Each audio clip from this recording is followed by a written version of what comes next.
बिस्मिल्लाहिर्रहमानिर्रहीम, अस्सलाम वालेकुम एंड वेलकम टू ईयर 2021। इस उम्मीद और दुआ के साथ कि आपके नए साल का आगाज और नए साल के इस पहले दिन का आगाज बहुत अच्छा हुआ है। नहीं हुआ तो हो जाए, अब अगर भी शुरू नहीं हुआ। मैं हूं एक्सप्रेसो के साथ इमरान हसन और मैं हूं अर्मिला हसन। सबसे मुश्किल काम जो लगता है ना जब भी हम नए साल में आते हैं, तो जब आपने कहीं डेट लिखनी होती है तो उसको 2021 करना बड़ा मुश्किल होता है, क्योंकि आपको आदत पड़ी होती है। तो ये वाला मुश्किल काम भी आप लोगों को बिल्कुल डेट से एकदम मैं परेशान हुआ था, फिर उन्होंने तारीख की बात की तो मैं थोड़ा इजी हो गया।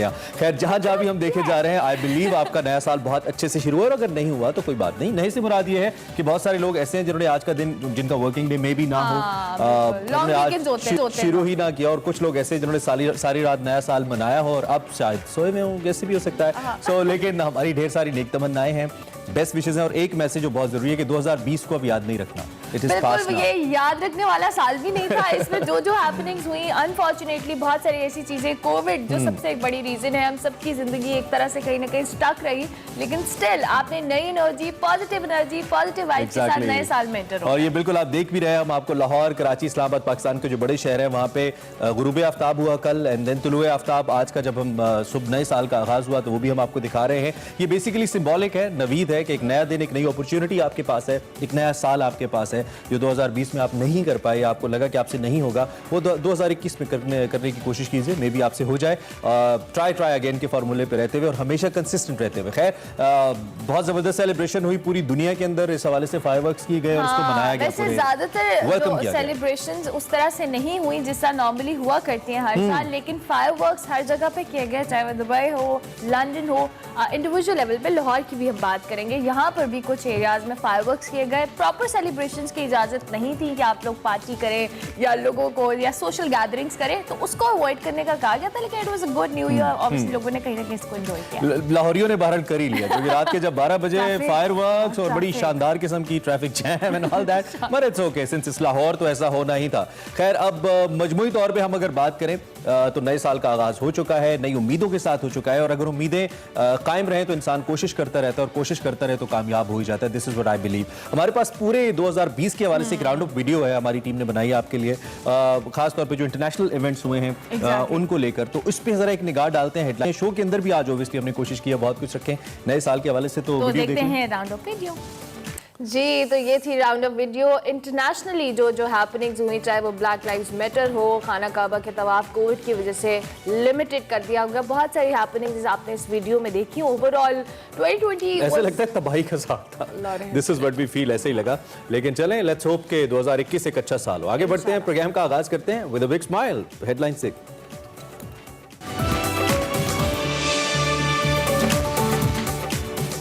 खुशामदीद 2021, पाकिस्तान समेत दुनिया के कई ममालिक नए साल में दाखिल। नए साल पर हुकूमत का अवाम को तोहफा, पेट्रोलियम मसनूआत की कीमतों में इजाफा कर दिया गया। तामीराती शोबे से वाबस्ता अफराद के लिए बड़ी खुशखबरी, वजीर आजम का कंस्ट्रक्शन रिलीफ पैकेज में 1 साल की तौसी का ऐलान। पार्टियों को इस्तीफे जमा करवाने की डेडलाइन खत्म, आइंदा की हिकमत अमली के लिए पीडीएम आज सर जोड़कर बैठेगी। इफ़ाए अहद के बारे में दीन इस्लाम में क्या अहकामात हैं, बताएंगे वसी शाह और मौलाना इमरान बशीर। सेगमेंट देसी फूड में फरियाल राना आज खिलाएंगी मटका बिरयानी।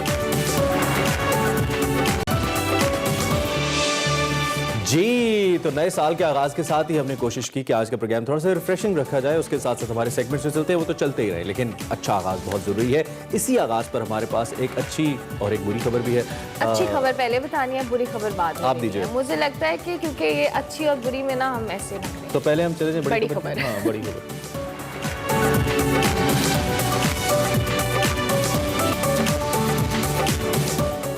जी, तो अच्छी खबरें होनी चाहिए, इस ख्याल के साथ मैं सबसे पहले आपको अच्छी खबर बताऊंगी। तो अच्छी खबर ये है कि जो कंस्ट्रक्शन इंडस्ट्री है उसके लिए बहुत बड़ी खुशखबरी ये है कि वज़ीर आज़म ने तामीराती सनत को दिए गए रिलीफ पैकेज में 1 साल की तौसी कर दी है।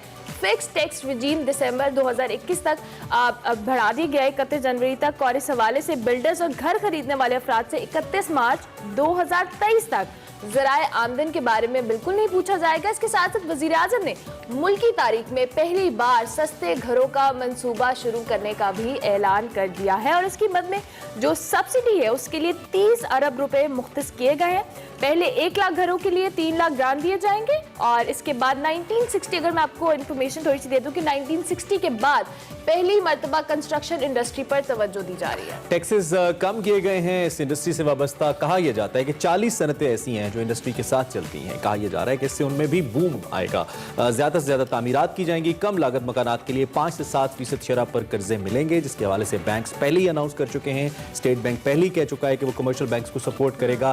तनख्वाहदार और दिहाड़ीदार सब घर बना सकेंगे, रोजगार के मौके पैदा होंगे और मईशत भी तरक्की करेगी। ये कुछ मामलात हैं कंस्ट्रक्शन से जुड़े जो कि डेफिनेटली काफी हद तक हमें लगता है कि ऐसा होगा अगर ये मामला आगे चलता है। लेकिन साले 9 पर बुरी खबर, या बुरी खबर भी आप ही दें। अच्छा मैं ही दूं। अच्छा बुरी खबर जी ये है कि हुकूमत ने महंगाई के हवाले से आवाम पर जो पेट्रोलियम मसनूआत है उसका भी बम गिरा दिया। आज से पेट्रोल 2 रुपए 31 पैसे और डीजल 1 रुपए 80 पैसे फी लीटर महंगा कर दिया है। 4 दिन पहले 28 दिसंबर को हुकूमत ने बिजली के फी यूनिट कीमत में 18 पैसे इजाफा किया था। उधर मार्केटिंग कंपनियों LPG की बात करें तो उसकी कीमत में 15 रुपए फी किलो भी इजाफा कर दिया है। तो ये है बुरी खबर। बिल्कुल, और मैं अक्सर सोचता हूं ऐसा होगा जब नया साल शुरू होगा, जनवरी 1 होगा और बहुत अच्छी अच्छी खबरें आवाम को इकोनॉमी के हवाले से मिलेगी। ऐसा बहुत कम होता है। हमें खुरम शहजाद ज्वाइन कर रहे हैं, हमारे मईशत हैं, उनसे ज़रा बात करते हैं, उनसे पूछते खुरम, एक तो आपको बहुत ज़्यादा नया साल मुबारक और बहुत शुक्रिया, आप हमारे नए साल के पहले शो के पहले गेस्ट हैं, तो इसलिए भी हमें अच्छा लग रहा है आपको वेलकम करते हुए। सबसे पहले मैं कंस्ट्रक्शन इंडस्ट्री के हवाले से बात कर लेता हूँ। 3 दिन पहले ये खबर छपी थी कि गवर्नमेंट इसको एक सेकंड थॉट दे रही है, क्योंकि गवर्नमेंट को अपने अहदाफ हासिल नहीं हुए। दो के हम कह रहे थे तकरीबन कोई 150 अरब तक की इन्वेस्टमेंट प्रेडिक्ट की जा रही थी, लेकिन उसके बावजूद जब अहदाफ नहीं मिले तो गवर्नमेंट को ये करना था। एक तो जब गवर्नमेंट के पास खुद 2 साल का अरसा है, कैसा इकदाम है और क्या अब रिजल्ट्स आ पाएंगे इसके बाद?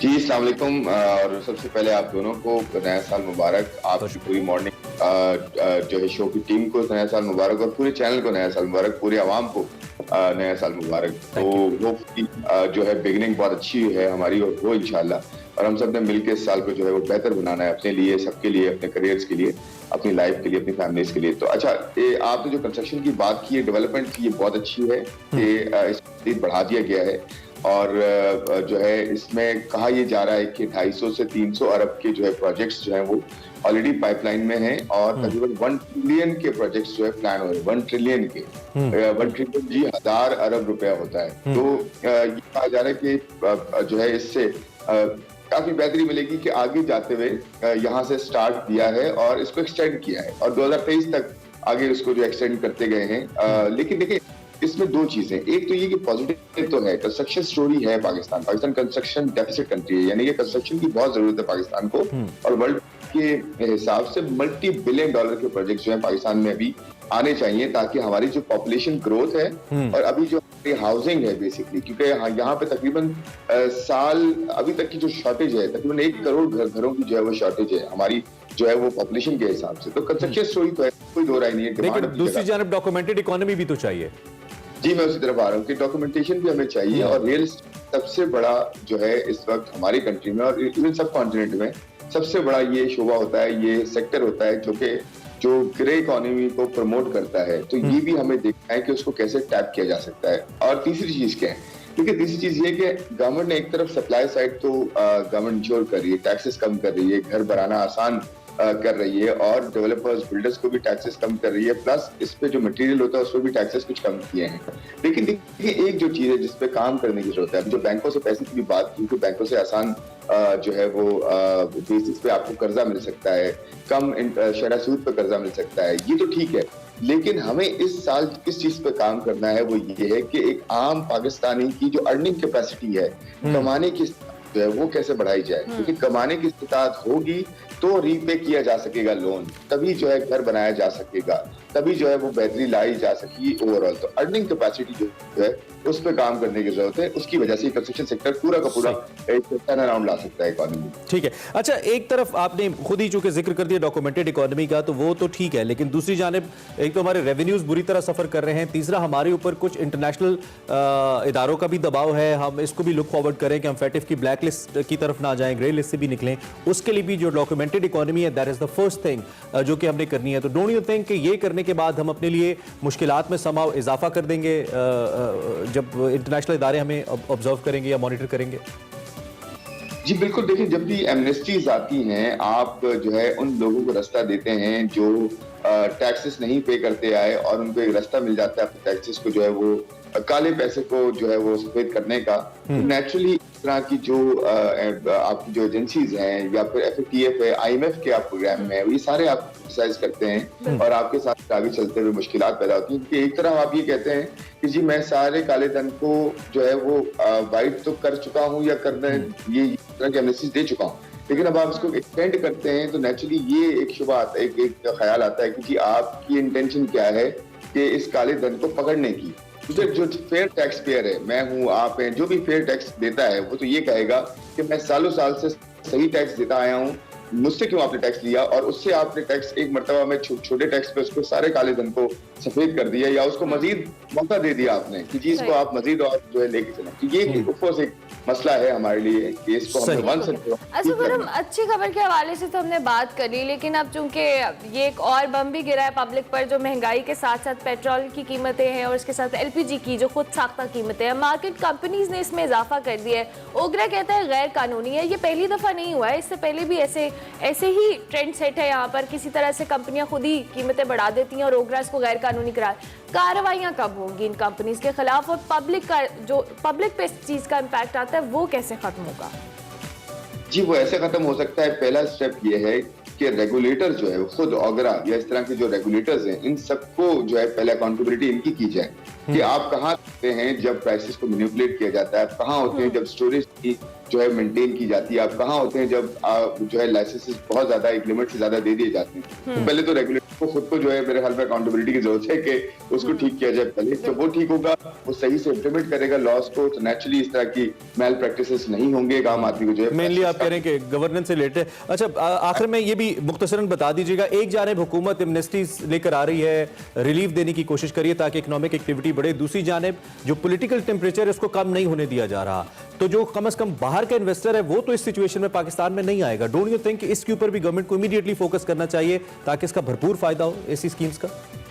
ये बड़ा अच्छा सवाल है। देखिए दो चीजें इसमें इंपॉर्टेंट है, पॉलिसी कंसिस्टेंसी बड़ी इंपॉर्टेंट है और पॉलिटिकल स्टेबिलिटी बड़ी इंपॉर्टेंट है किसी भी इन्वेस्टर के लिए, चाहे लोकल हो या बाहर से आ रहा हो। तो यहाँ पे अगर सरमायाकारी करवानी है हमने, और हमने अगर हम ये हमारी सोच है कि जी यहाँ लोकल भी सरमायाकारी करे, उतना ही इंपॉर्टेंट है जितना कोई बाहर से आके सरमायाकारी करता है, तो उसके लिए पॉलिसी कंसिस्टेंसी बड़ी जरूरी है और पॉलिटिकल स्टेबिलिटी की जो है बड़ी इस वक्त जो है वो अहमियत है। तो इसमें सबको मिलकर बैठना है, चाहे वो अपोजिशन हो चाहे वो खुद गवर्नमेंट हो, इन सबको मिलकर बैठना है, ये सोचना है कि हमारे पास क्या डेफिशिएंसी हैं, हमने कैसे मुल्क को आगे लेके चलना है, बेहतर करना है ताकि आम आदमी को फायदा हो, और हमारा जो पोटेंशियल है इकोनॉमी का वो सबसे ज्यादा जो है हम रियलाइज कर सके इस साल में, न सिर्फ इस साल में बल्कि आने वाले सालों में। ट्रू बिल्कुल ठीक है, आने वाले सालों में बेहतर हो। बहुत शुक्रिया खुर्रम शहजाद कि आपने मॉर्निंग हमें ज्वाइन किया, जिस तरह से तज्जिया था। ऑब्वियसली गवर्नेंस के इश्यूज भी हैं, उसके साथ साथ कुछ अच्छी खबरें भी हैं, कुछ बुरी खबरें भी हैं, तो उम्मीद करते हैं कि 2021 में ज़्यादातर पब्लिक को अच्छी खबरें ही मिलें। इसी नोट पर हम एक ब्रेक लेंगे, ब्रेक के बाद हाजिर होंगे। आप देखते रहिए एक्सप्रेस।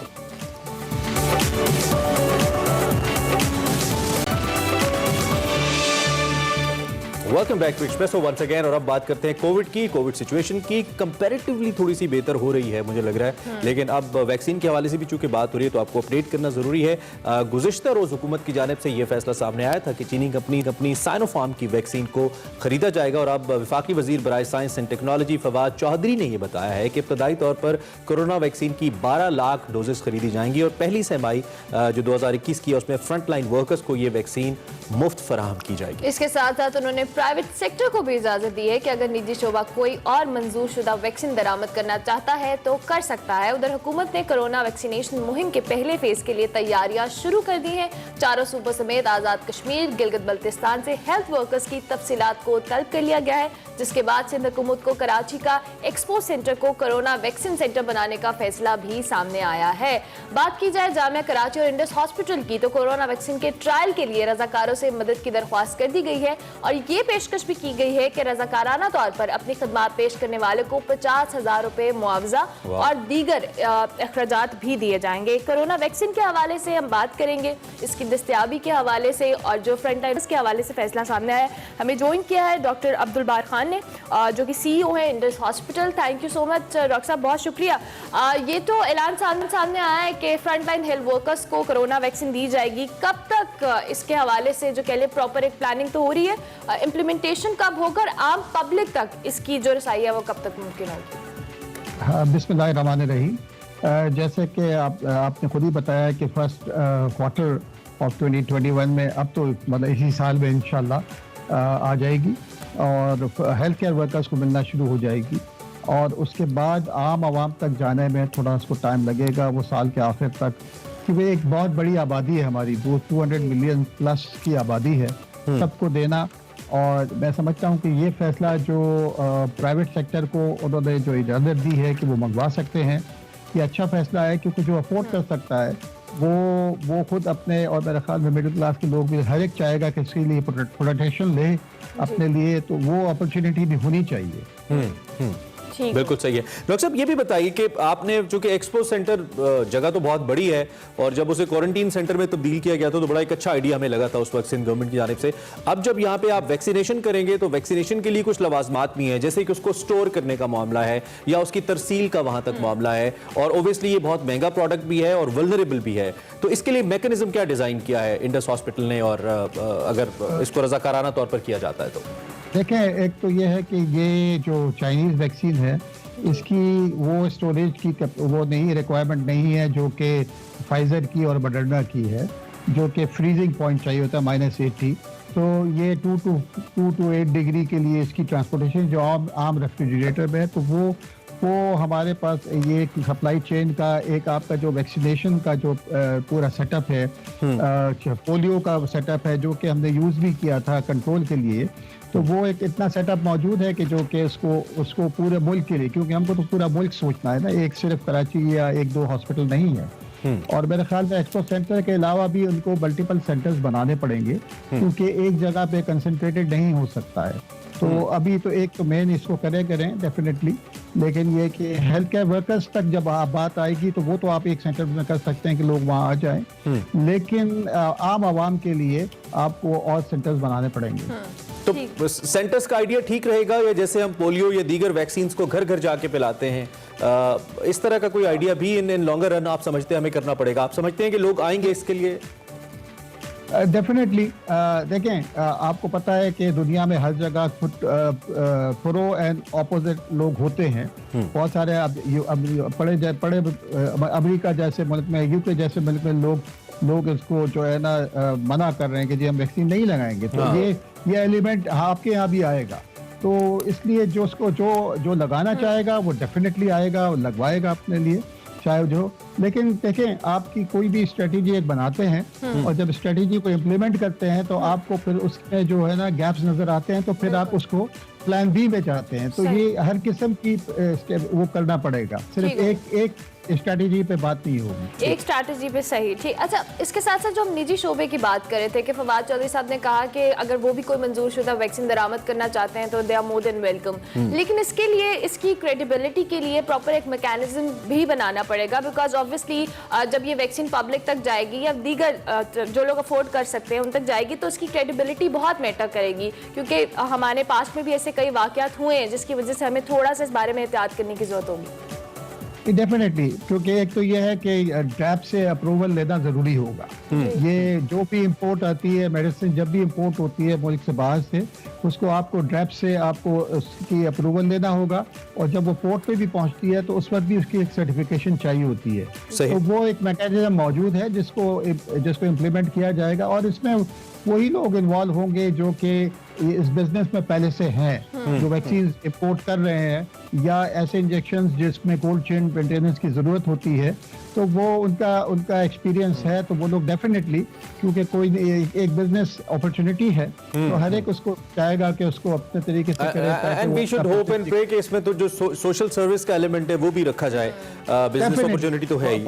बहुत इंपॉर्टेंट है कि it should be a social entrepreneurship. Basically लोगों को सोचना चाहिए इस वक्त, चाहे वो अफोर्डेबिलिटी की भी बात हो, लेकिन ऐसा भी ना हो कि वो जो है ना लूट मार न मचाई जाए। ठीक है डॉक्टर साहब, एक कल मैंने एक कमेंट पढ़ा, वो थोड़ा सा नेगेटिव कमेंट है, लेकिन आप चूंकि एक सीनियर डॉक्टर भी हैं, एजुकेशनिस्ट भी समाव हैं, मेडिकल की हम बात करें, तो मुझे इस हवाले से जरा ये बताइए, कुछ लोग कह रहे हैं कि जी पूरे मुल्क में 4,75,000 लोगों को कोरोना हुआ, उसमें से भी तकरीबन मैक्सिमम जो थे वो ठीक हो गए, और अभी तक 4,25,30,000 लोग ठीक हो चुके हैं, तो फिर पूरे 22 करोड़ के लिए वैक्सीन मंगवाना एक रिसोर्स का ज़िया होगा, ये एक ख्याल चल रहा है सोशल मीडिया पे, कुछ लोग बात कर रहे हैं। ओब्वियसली बहुत बड़े पैसे तो इसके लिए हमें चाहिए, तो आप इस बात से एग्री करते हैं या ये महज एक इसको खामख्याली तस्वुर किया जाए, जरूरी है पैसे लगाना? देखें बड़ी सिंपल सी बात है कि ये जो है ना आपसे 10,000 से ज्यादा लोगों अमवात हुई हैं जो रिकॉर्डेड हैं, और ये रिकॉर्डेड भी जो 4 लाख से ज्यादा लोग हैं रिकॉर्डेड हैं। अभी भी मेरे अपने हिसाब से देखें, अब लोगों की लर्निंग हो गई है, तो लोग एक घर पे किसी को कोविड होता है और वो बाकी लोगों को अगर सिम्टम्स आते हैं वो कहते हैं कोविड ही होगा ना, तो वो अपने घर पे रह जाता है, अब बैठ जाता है, टेस्ट भी नहीं कराता है और 15 दिन क्वारंटाइन करके बाहर निकलता है। तो ये नंबर्स उससे 3 गुना ज्यादा हैं जो हमारे पास इस वक्त आ रहे हैं। अच्छा, इसलिए और बात ये है कि ये जब आएगा ना तो फिर इसके बाद ये फैलाएगा ना, इसमें ये ज़िया नहीं है, ये बहुत इंपॉर्टेंट मसला है, ये है पब्लिक हेल्थ का मसला है। मैं चाहता था कि ये जरा कंफ्यूजन क्लियर हो। ठीक। अच्छा डॉक्टर साहब, आपकी मौजूदगी का फायदा उठाते हुए एक और क्वेश्चन, क्योंकि अभी हम पिछले कई दिनों से जिक्र कर रहे हैं और 3 केसेस भी रिपोर्ट हुए थे, जो यूके का एक नया स्ट्रेन या कह लिए वेरिएंट यहाँ पर आया है कोरोना वायरस का, तो ये जो वैक्सीन हम दरामद करा रहे हैं जो चाइना से मंगवाई जा रही है, क्या ये उसके लिए भी उतनी ही जो कह लिए सही साबित होगी या मौसर होगी जो अब एक नया स्ट्रेन दरियाफ्त हुआ है? देखें, अभी तक तो जो वहाँ से भी रिपोर्ट्स आ रही हैं कि ये उसी में रहेगा, क्योंकि ये जो वायरस के ऊपर जो प्रोटीन टेंटिकल्स होते हैं उसके अगेंस्ट पे बनाया जाता है, तो होपफुली उसके ऊपर काम करेगा, लेकिन इसके ऊपर कंफर्म कोई भी नहीं कह सकता, क्योंकि उसके ऊपर उन्होंने टेस्ट नहीं किया है। लेकिन बात यह है कि वायरस जो है ना अपना हेयर तब्दील करता है और वो करता रहेगा। अब ये कैसे बिहेव करेगा ये लॉन्ग टर्म रिजल्ट ही पता लगेगा। राइट, डॉक्टर साहब, हम कोशिश करेंगे कि आपसे राब्ता रहे और आपको दावत देते रहें ताकि इस पे बात होती रहे। Wish you all the best to you and to your hospital, ताकि बहुत अच्छे से आप इस कॉज के साथ शुरू से आप लड़ रहे हैं और आगे भी इसमें आप कामयाब हो इंशाल्लाह। सो कराची के लिए, हेल्थ वर्कर्स के लिए गवर्नमेंट की जानिब से इट्स अ गुड न्यूज़। अल्लाह करे पूरे पाकिस्तान में और पहले ही खत्म हो जाए तो अच्छा है, वैक्सीन की जरूरत ना भी पड़े तो, लेकिन अल्लाह करे कि हम इससे जल्द निकल जाए। ब्रेक लेनी है हमने, ब्रेक से वापस आते हैं और अगैन फिर से करते हैं कुछ अच्छा बायस होता था। और एक वक्त ऐसा था, अगर कोई ऐसी फिल्म ऐसी होती नहीं थी जिसमें रंगीला साहब ना हो, तो मुख्तलिफ कैरेक्टर्स के अंदर, और अगर सीरियस कैरेक्टर्स भी उन्होंने किए तो बहुत शानदार किए, बहुत ही कमाल अदाकार थे। खुदा उनको गरीक़ रहमत करे। आज हम उनको याद कर रहे थे नए साल के आगाज़ पर। सो आगे हम बढ़ते हैं और एक और अहम शख्सियत, बल्कि बहुत ही दिलेर शख्सियत के हवाले से एक धरती के बेटे की हम बात करते हैं, जिनका कहना था कि मैं यहाँ पर तुम लोगों की मौत का परवाना हूं। ये वो आवाज थी जो बर्फपोश पहाड़ों में गूंजी और दुश्मन पर वहशत तारी कर दी। इसी बहादुरी और शुजाअत के इतराफ में उन्हें पाक फौज के सबसे बड़े फौजी एजाज निशाने हैदर से नवाजा गया। और आपको ये भी बताएं कि जब कैप्टन कर्नल शेर खान के हवाले से उस वक्त जो कमांड कर रहे थे इस सेक्टर के अंदर, जो भारतीय ऑफिसर थे, उन्होंने भी लिखा कि एक अफसर ऐसा था जो इंतहाई दिलेर था और हमें समझ नहीं आ रही थी कि क्या ये एक आदमी है या यहाँ पे पूरी कंपनी है जो लड़ रही है। कुछ इस किस्म के अल्फाज उन्होंने इस्तेमाल किए। So we salute you the brave son of soil. यकीनन हम आपको आज विश भी करें, आज आपकी बर्थडे है, और आपके वालिदैन को खराज तहसीन पेश कर रहे हैं जिन्होंने इतना बहादुर बेटा कौम पे कुर्बान किया। आगे बढ़ते हैं और ब्रेक हमने लेनी है, लेकिन जब ब्रेक से वापस आएंगे, हाँ, लेकिन अब चूंकि नया साल है, आपके बहुत सारे नए अज़्म होंगे, नए इरादे होंगे, बहुत कुछ आपने सोचा होगा, और उसके लिए हम थोड़ी सी हेल्प आपकी इस तरह से करेंगे कि आज हमारे सेट पे जो गेस्ट होने वाले हैं वो बहुत अच्छी आपकी काउंसलिंग करने वाले हैं कि नए साल में आपने किस तरह से प्लानिंग करनी है और किस तरह से उनको पूरा करना है, मायूसियों से कैसे बचना। हाँ, वैसे इस सब पे बात करेंगे, लेकिन एक ब्रेक के बाद आप देखते रहिए express. Welcome back to Expresso 2021, यानी कि एक नए साल का आगाज हो चुका है। कुछ लोग जिंदगी का एक साल कम होने पर उदास हैं, तो कुछ नए साल की आमद पर बेहद खुश दिखाई दे रहे हैं। नए साल की आमद पर जश्न तो खूब मनाया जाता है, लेकिन सवाल ये पैदा होता है कि नए साल की आमद के साथ ये सोचना कितना जरूरी है कि जो आपने गुजरा यानी कि गुज़िश्ता बरस क्या खोया क्या पाया। नए साल की आमद के साथ ही उसकी प्लानिंग करना और अपने अहदाफ तय करने के साथ साथ इन अहदाफ के हसूल के लिए कोशिश करना कितना जरूरी होता है। और इसके साथ साथ ये भी बात करेंगे कि आखिर प्लानिंग नाकाम क्यों हो जाती है, प्लानिंग करते हुए कौन कौन सी बातों का ख्याल रखना चाहिए, इस साल हमें क्या क्या करना चाहिए, किस तरह से कामयाबी का रास्ता पकड़ सकते हैं और चैलेंजेस और मुकाबले कैसे कर सकते हैं। खैर मैं तो इतना लंबा बोल सकती हैं philosophical early in the morning, मैं नहीं बोल सकता। मैं तो सिर्फ एक बात करूंगा इससे पहले कि हम वकार अहमद मलिक साहब को मुतारिफ कराएं, जो कि हमारी टीम का हिस्सा भी हैं, हमारे सीनियर एक्सपर्ट भी हैं, साइकोलॉजी के हवाले से बड़ी ज़बरदस्त टिप्स भी आपके लिए लेकर आते हैं। वकार भी क्वेश्चन नहीं है, वो एक शेर है, तुम चले जाओगे तो सोचेंगे हमने क्या खोया क्या पाया, हमने क्या पाया। वाह वाह वाह, 2020 बहुत गहरी बात होगी 2020 चला गया तो क्या 2020 के हवाले से what do you actually have. हमने ये जो खोने और पाने के फिनोमिनन पे हम बात करते हैं, या उदासी आ जाती है और होप दूर हो जाती है। जी हाँ, 2020 तो देखिए मेरा ख्याल है कि पूरी दुनिया के लिए एक बहुत बड़ा सबक था कि प्रायोरिटाइज करना है आपने पूरी दुनिया को। मतलब उसकी वजह यह है कि हेल्थ के हवाले से हमने देखा है कि इतनी बड़ी वबा, इतना बड़ा दुश्मन जो है वो जब आया तो हमने देखा कि हम उस तरीके से तो ऑफकोर्स रेडी नहीं थे। हमारी प्रायोरिटीज़ कुछ और थी, तमाम ममालिक की एक दूसरे से लड़ने की और मसला की जो दौड़ है और उन मामलात में ज़्यादा हमारा फोकस रहा है। तो 2020 ने एक तो ये सबक दिया।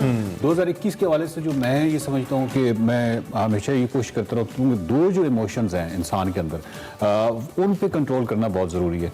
और वो अगर आप मुसलसल पूरी ज़िंदगी एक्चुअली यही आपको करना चाहिए और यही करते रहना चाहिए। और वो दो इमोशंस हैं, ये नफरत और जो एंगर है। और इसके लिए जो तीर बहदफ नुस्खा है इसको कम करने का, वो ये है कि एक्चुअली हम एक टर्म इस्तेमाल करते हैं ओवरव्यू इफेक्ट साइकोलॉजी के अंदर, कि जो एस्ट्रोनॉट्स होते हैं, जो खलाबाज होते हैं, जब ये ऊपर से ब्लू प्लेनेट को देखते हैं तो आपको पता है वहाँ पे कोई पॉलिटिकल बाउंड्रीज या ये चीज़ें तो नजर नहीं आती।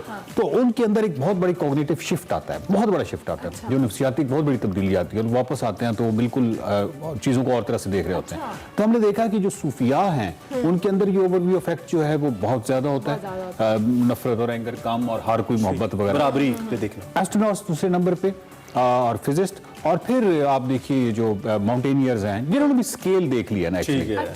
अब उसके बाद ओवरव्यू इफेक्ट आप किस तरीके से कर सकते हैं, आप डेफिनेटली मैं और आप एस्ट्रोनॉट्स तो नहीं बन सकते, लेकिन हम ये जरूर कर सकते हैं कि हम मैक्सिमम किताबें पढ़ें। आप इसकी मैं आपको एक सादा सी मिसाल देता हूँ। जिस तरीके से एक बच्चा जब अपने घर में पैदा होता है तो वो अपने माँ बाप सब उसको हीरो नजर आते हैं और अपना घर उसको सबसे अच्छा नजर आता है। फिर जब वो स्कूल जाता है तो अपना मोहल्ला सबसे अच्छा नजर आता है और वहाँ उसको पता चलता है कि उसकी कोई कास्ट भी है जो कि बहुत ही सुपीरियर है। अब जैसे जैसे करते करते जब आपको पता चला आपका सूबा बहुत अच्छा है, आपका मुल्क बहुत अच्छा है, फिर बहुत इंटेलिजेंट लोग भी ईस्ट वेस्ट में रह जाते हैं, मशरकी इक़्तिदार और वेस्ट के साथ, उनको भी तोड़ना और इन चीज़ों को निकलना ये बहुत जरूरी है। और ये ओवरव्यू इफेक्ट आपको देते हैं जिसमें आप दुनिया नफरत क्या होती है, ये बेसिकली बचपन में आपको जो स्टोरी सुनाई जाती है दूसरे ग्रुप के हवाले से, तो जो दूसरे ग्रुप को समझना और दूसरे को मतलब वो भी ऐसे नहीं होते तो ये किया सिर्फ तालीम की बुनियाद पे ही जा सकता है। इस एजुकेशन दी ओनली बेस्ड इसको हम कह सकते हैं, या आप कहते हैं कि लाइफ के तजर्बात भी आपको इस जानिब ले जाते हैं। जैसे कि आपने एस्ट्रोनॉट्स की बात की तो उनका एक तजर्बा होता है लाइफ का, तालीम तो होती है। तो बेसिकली बुनियाद क्या है, कहाँ से ये शुरू होता है जहाँ पे इन बाउंड्रीज को आप तोड़ना शुरू करते हैं और वुसअत की जानिब? मेरा ख्याल है कि जो इंसान के अंदर जो सबसे जबरदस्त सलाहियत है वो एब्स्ट्रक्शन की है, वो थॉट की है, वो इमेजिनेशन की है। कि मतलब आप एस्ट्रोनॉट ना होते हुए भी एक मूवी देखते हुए, अगर आप मिसाल के तौर पे स्पेस के वाले से कोई मूवी देख रहे हैं तो आपको पता है कि आप ऐसी मूवी देख रहे होते हैं जैसे आप हैं, एक एहसास में चले जाते हैं, फील होना शुरू, ये जिसको आप एम्पैथेटिक होना कहते हैं। अगर आप बहुत अच्छे एम्पैथेटिक आपके अंदर वो है तो आप बगैर वो एक्सपीरियंस किए भी उस एक्सपीरियंस कैसा बन सकते हैं। बिल्कुल इसी तरीके से किताब के अंदर आप इमेजिनेशन अपनी स्किल्स को लाते हुए, मिसाल के तौर पे आप क्या है, आपका जो एक ग्रुप है जिसे आप नफरत करते हैं, तो उस ग्रुप का आप जब लिटरेचर पढ़ना शुरू करेंगे तो फिर आप उस एंगल से उनके कॉन्टेक्स्ट से देखना शुरू कर देंगे, तो उस ग्रुप के साथ जो आपकी दीवारें हैं वो गिरना शुरू हो जाएंगी। और जैसे जैसे आप राइज करते जाएंगे ये भी तो एक बड़ा मसला होता है ना कि नॉर्मली जैसे हमने पिछले साल 2020 जब शुरू हुआ हमने बहुत सारा कुछ सोचा, हमने ये करना है, प्लानिंग की और सारा कुछ सोचा, लेकिन अनफॉर्चुनेटली कहीं ना कहीं वो प्लानिंग्स कहीं ना कहीं रह गई। अब हर साल के इन पे हम कहते हैं जैसे न्यू ईयर रेजोल्यूशन है, हमने ये सोचना है, ये करना है, लेकिन प्लानिंग एट द एंड कहीं ना कहीं पूरी नहीं होती और फिर उसमें कोई ना कोई कमी होती है या हम किसी तरह से उस वक्त हम जज्बातियों के सोच लेते हैं और बाद में हम उसको पूरा नहीं कर पाते? मेरा ख्याल है कि इसमें इसकी दो जवाब है। एक तो ये है कि अगर आपका बहुत साइंटिफिक ज़हन है, यानी बहुत आप ऑब्जेक्टिवली सोचते हैं, तो फिर तो बहुत ही कम चांसेस हैं कि आप अपनी, क्योंकि डेफिनेटली आप बहुत रैशनल हो के आप वो प्लानिंग करेंगे, आप कोई उस तरह जज्बाती किस्म की प्लानिंग नहीं करेंगे। जहां तक अपने आप को बेहतर इंसान बनाना है, उसमें देखिए मैं आपको अपनी मिसाल देता हूँ। ये नफरत के हवाले से तो शायद मैं काफी हद तक अपने आप को कामयाब समझता हूँ, मतलब कि नहीं है। लेकिन एंगर के हवाले से मैं कोई अपने आप को कामयाब नहीं समझता। हाँ, मैं ये समझता हूँ कि 5 साल पहले मैं जो था आज कुछ कदर बेहतर हूँ। मैं स्पीड से मुतमैन नहीं हूँ। मैं चाहता हूँ कि स्पीडी हो, ये कि मैं एंगर मुकम्मल तौर पे कंट्रोल कर लूँ, और ये प्रैक्टिस है। एंगर मुकम्मल तौर पे हो जाता है कंट्रोल? हो जाता है। देखिए इमोशंस, ये इमोशंस जितने भी होते हैं, ये आप जब बच्चा पैदा होता है तो इमोशंस जो है वो आप यूँ समझिए कि उसकी बाहर बिल्कुल यहाँ खड़ी होती है। जैसे जैसे एक्सपीरियंसेस होते हैं, कॉग्निटिव एक्सपीरियंस, जो आपकी तालीम है, तजुर्बात हैं, तो करते करते ये बार जो है इमोशंस की है ये खुद खुद डाउन होती है। और आइडियली स्पीकिंग 40 ईयर्स ऑफ जो एज होती है उसमें ये जो इमोशंस है ये नीचे आ जाते हैं, और जो आपके इल्म और तजुर्बा और कॉग्निशन, आपको समझ आ जाती है कि अकल ऊपर हो जाती है। सो दैट कि जब आप 50 साल या 60 साल के बंदे से कोई ऐसी हरकत देखते हैं तो आप कहते हैं यार अपनी उम्र देखो। भी बहुत इंपॉर्टेंट सवाल है, थोड़ा सा मे बी हमें डाउन भी करेगा, लेकिन 2020 इस लिहाज से बहुत ज्यादा क्रिटिकल रहा कि बहुत सारे लोगों के आसपास बहुत प्यारे उनके लोग वो उनको छोड़ के चले गए, और इस साल में ये तादाद बहुत ज्यादा रही। हम सब इससे मुतासिर हुए, आप भी हुए होंगे, मैं भी हुआ, ये जो एक ट्रॉमा इस वक्त चल रहा है, बहुत सारे लोगों ने जिन्होंने पिछले साल आपको नया साल विश किया था, इस साल नहीं कर पाए और कभी नहीं करेंगे क्योंकि हम में नहीं रहे, अगले जहां चले गए। इससे निकलने के लिए वो लोग जो दुनिया में मौजूद हैं, मेरे आप जैसे लोग, उनके लिए क्या है साइकोलॉजिकली आपके पास, कैसे हम इस चीज से कोप अप करके आगे निकले, क्योंकि बहुत बड़ी पेंडेमिक से हम अभी गुजर रहे हैं और 2020 में गुजरे। देखिए मौत जो है वो एक बहुत बड़ी हकीकत है, इसमें तो कोई शक नहीं है, बहुत बड़ी हकीकत है। इस हकीकत से तो फरार नहीं है, लेकिन आप ये समझते हैं कि जो आपके रिमेनिंग जो भी सांस हैं उसमें आप अपने आप को कितना बेहतर कर सकते हैं। मिसाल के तौर पे जो लोग चले गए जिनके बारे में है, तो उनके जो रह जाने वाले रिलेटिव्स हैं वो यकीनन किसी न किसी का गिल्ट भी फील करते होंगे कि फलां जगह मैंने उनके साथ कोई ज्यादती की थी, काश मैं ना करता, या काश मैंने वक्त दे देता, काश मैंने वक्त दे देता। सबसे बड़ा जो हमारे इस वक्त टाइम का सबसे बड़ा इशू है। तो मेरा ख्याल है कि अपने आप को थोड़ा सा उस हवाले से करने की कि और आपने भी चले जाना है, तो बजाय इसके कि आपको एक अच्छी तरह से याद किया जाए, जो भी रिमेनिंग आपके सांस है उसमें मैं जाते जाते एक लॉन्गिट्यूडनल स्टडी की आपको मिसाल दूं। एक लॉन्गिट्यूडनल स्टडी है जो 75 साल से साइंस की सबसे बड़ी स्टडी है, जिसमें हजारों लोग इन्वॉल्व हैं, और वो 75 साल से जारी है, और उनको एक एक चीज का ऑब्जर्व किया जाता है। उस स्टडी का जो जितने भी लोग हैं, 75 साल की इतनी बड़ी हजारों पेजेस की स्टडी का जो नतीजा है वो ये है कि इंसान के लिए सबसे अहम जो है ना वो दौलत है ना वो शोहरत है। ये साइंटिफिक स्टडी है, ठीक है, रिलेशनशिप्स। ठीक है, ये मैंने सुना था आप कुछ दिन पहले। एक और पॉइंट पूछना है, नॉर्मली हम इस अभी जो सिचुएशन है हमारे ओवरऑल दुनिया में, मेंटल पीस, हम उसको ढूंढ रहे हैं, everyone is struggling for that. हमें उस तरह से, हम शायद बहुत सारी मटेरियलिस्टिक चीज़ों में रह के वो सारी मेंटल पीस को नहीं अचीव कर पाते। मेंटल पीस किस तरह से आता है? मेकिंग पीस विद लिविंग, जो आपके सराउंडिंग में लिविंग है, लिविंग जो साइंटिफिक स्पीकिंग, मतलब प्लांट्स भी उसमें आ जाते हैं, उसमें एवरीथिंग जो भी है, एनिमल्स हैं, वो सारे, उनके साथ आपका जो पीस का जो रवैया है, जो कि हमारे यहाँ अनफॉर्चुनेटली बिल्कुल नहीं है। जो भी हमारी स्टडीज हैं जो इस वक्त हमें बता रही हैं कि जिस तरीके से बर्फ पिघल रही है, जिस तरीके से हमने इको लाइफ को हमने तबाह बर्बाद करके रख दिया है, पाकिस्तान की वाइल्ड लाइफ आप देख लें, इन तमाम चीज़ों को, ये जिस हद तक आप उसके साथ पीस के साथ, यानी जितने भी लिविंग हैं उनके साथ आपकी पीस का जो एक्सपीरियंस है ये ज़्यादा से ज़्यादा होना चाहिए। डेफिनेटली ये साइकोलॉजिकली आपको भी बहुत बेहतर से बेहतर करता चला जाता है, वरना अगर आप मुख्तलिफ चीज़ों में उलझे रहते हैं तो। And one thing is be happy what you have, you know, exactly. What you have. अच्छा, मेरे पॉइंट एक लिखा हुआ भी था, और इस पे बात करें स्टूडेंट्स के हवाले से, आपने बड़े इस पे हमारे प्रोग्राम्स किए भी हैं। स्टूडेंट्स एक तो स्कूल नहीं गए, अच्छा वो बच्चे जो कि थोड़े पुराने यूनिवर्सिटी लेवल तक पहुंच गए थे, उनके लिए तो शायद थोड़ा सा कोप अप करना आसान था। कुछ बच्चे जो इंटर के थे या टीन एज में हैं, गोल्स ओरिएंटेड बच्चे, वो बड़े परेशान हो गए एकदम से, ये क्या हो गया, बगैर इम्तिहान के कैसे हम पास हो गए, ग्रेड्स कम हो गए। उनके लिए थोड़ा सा डिसअपॉइंटिंग फेज है ये अपने गोल्स को लेकर। तो उनके लिए क्या है कि वो नई होप्स के साथ 2021 में एंटर हों और इस फेज के साथ कोप अप करें। देखिए, उनको मेरा ख्याल है कि हमारे यहाँ जो अपना जो तालीमी सिस्टम है उससे अभी वैसे भी बच्चों को थोड़ा निकलने की ज़रूरत है। जो एपिस्टेमोलॉजी है, ये जो इल्म है, ये जो साइंस है, इसके साथ मोहब्बत और इश्क पैदा करने की ज़रूरत है। जब आपके किसी नॉलेज के साथ इश्क पैदा हो जाता है, तो फिर ये जो माइलस्टोन जिनकी आप बात कर रहे हैं ये बहुत सेकेंडरी रह जाते हैं, बिकॉज वो सक्सेस आपसे कुछ छीन ही नहीं ना सकता। मिसाल के तौर पे अगर आपने मैथमेटिक्स में आप उसके साथ वाकई मोहब्बत में मुब्तला हो गए, ठीक है, और उसकी प्रैक्टिकल एप्लीकेशंस और तमाम चीज़ों से या बायोलॉजी से या इन चीज़ों से हो गए, तो उसके बाद आप ये जो माइलस्टोन्स हैं ये सेकेंडरी रह जाएंगे और आप किसी न किसी नुक्कड़ पे किसी न किसी जगह लग जाएंगे। लेकिन अगर आप वो दूसरे तोते की तरह यानी रटने वाला जो हमारा सिस्टम या डिग्रीज तक महदूद है, तो फिर यकीनन आपके लिए बहुत बड़ा सेटबैक है। ज्यादातर तो हमारा एजुकेशन सिस्टम रटा सिस्टम ही है। Exactly. हम लोगों के कॉन्सेप्ट उस तरह से क्लियर नहीं है, हम Exactly. उस तरह से हमें इंटरेस्ट डेवलप नहीं होता, हमें होता है कि बस इम्तिहान पास करने, ग्रेड लेने, वो डन। तो ओवरऑल फिर तो ये सिस्टम में प्रॉब्लम है। मेरा ख्याल है कि मैं और इमरान जो हैं हम तो शायद गिला कर सकते हैं, हम तो शायद गिला कर सकते हैं तो उस वक्त हमारे पास कोई रिसोर्स नहीं था।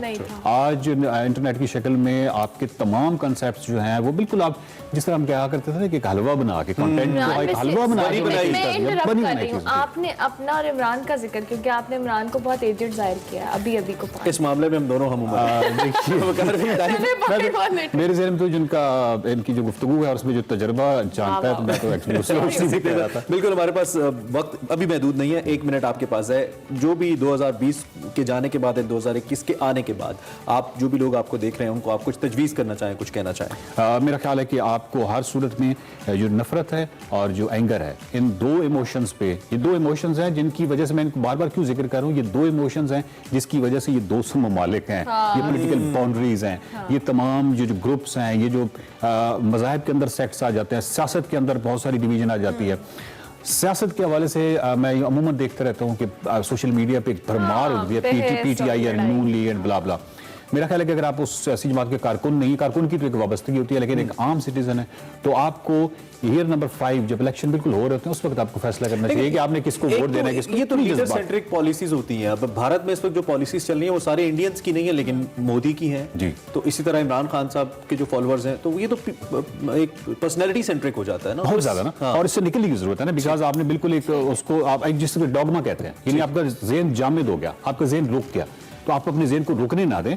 आप ईयर नंबर 5 जब इलेक्शन ईयर होता है उस वक्त फैसला करेंगे अच्छा पिछले 5 सालों में किस जमात ने क्या किया था, किस जमात ने क्या किया था, इसकी बुनियाद पर रिलेशनशिप्स खराब करने। आपकी न्यू ईयर रेजोल्यूशन क्या है, जल्दी से बता दें ताकि हम ब्रेक ले लें। मेरी मजीद एंगर को कम करना, ठीक है। बहुत ज्यादा जो मैं भी बताऊंगा कि बुक की बात, किताब के बाद एक बहुत बड़ा टूल है मूवी, फिल्म जो है, और सीजन्स आपको पता है, ठीक है। इस तरह की बहुत सारी साइकोलॉजी के हवाले से, साइंस के हवाले से आपने एंगर मैनेजमेंट करनी है, एंगर मैनेजमेंट करनी है, टूरिज्म इज ऑलवेज देयर। आप पहले बता दें, फिर मैं बताता हूं। आपकी है, मैं नहीं बताऊंगी। मेरी न्यू ईयर रेजोल्यूशन है जी, पिछले 5 साल की जो रेजोल्यूशंस मैं नहीं कर सका उनको मैं इस साल पूरा करूंगा। इस मौके पे ब्रेक ले लें, ब्रेक लेते हैं मगर भी। Thank you. Are you getting married? Let's see. ठीक है, ब्रेक लेंगे, ब्रेक के बाद हाजिर होंगे, हम देखते रहिए एक्सप्रेसो।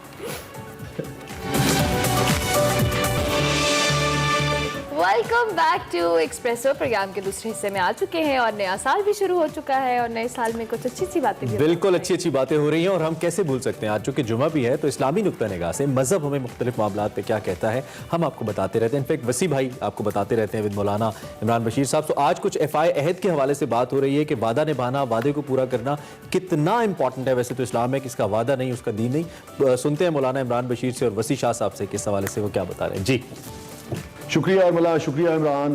बिस्मिल्लाहिर्रहमानिर्रहीम। अस्सलाम वालेकुम नाज़रीन, मैं हूं आपको मेज़बान वसी शाह और आप देख रहे हैं एक्सप्रेसो। और हमारे साथ मौजूद है अल्लामा मोहम्मद इमरान बशीर साहब, किसी तारुफ के मोहताज नहीं sir. Welcome to the show अल्लामा साहब।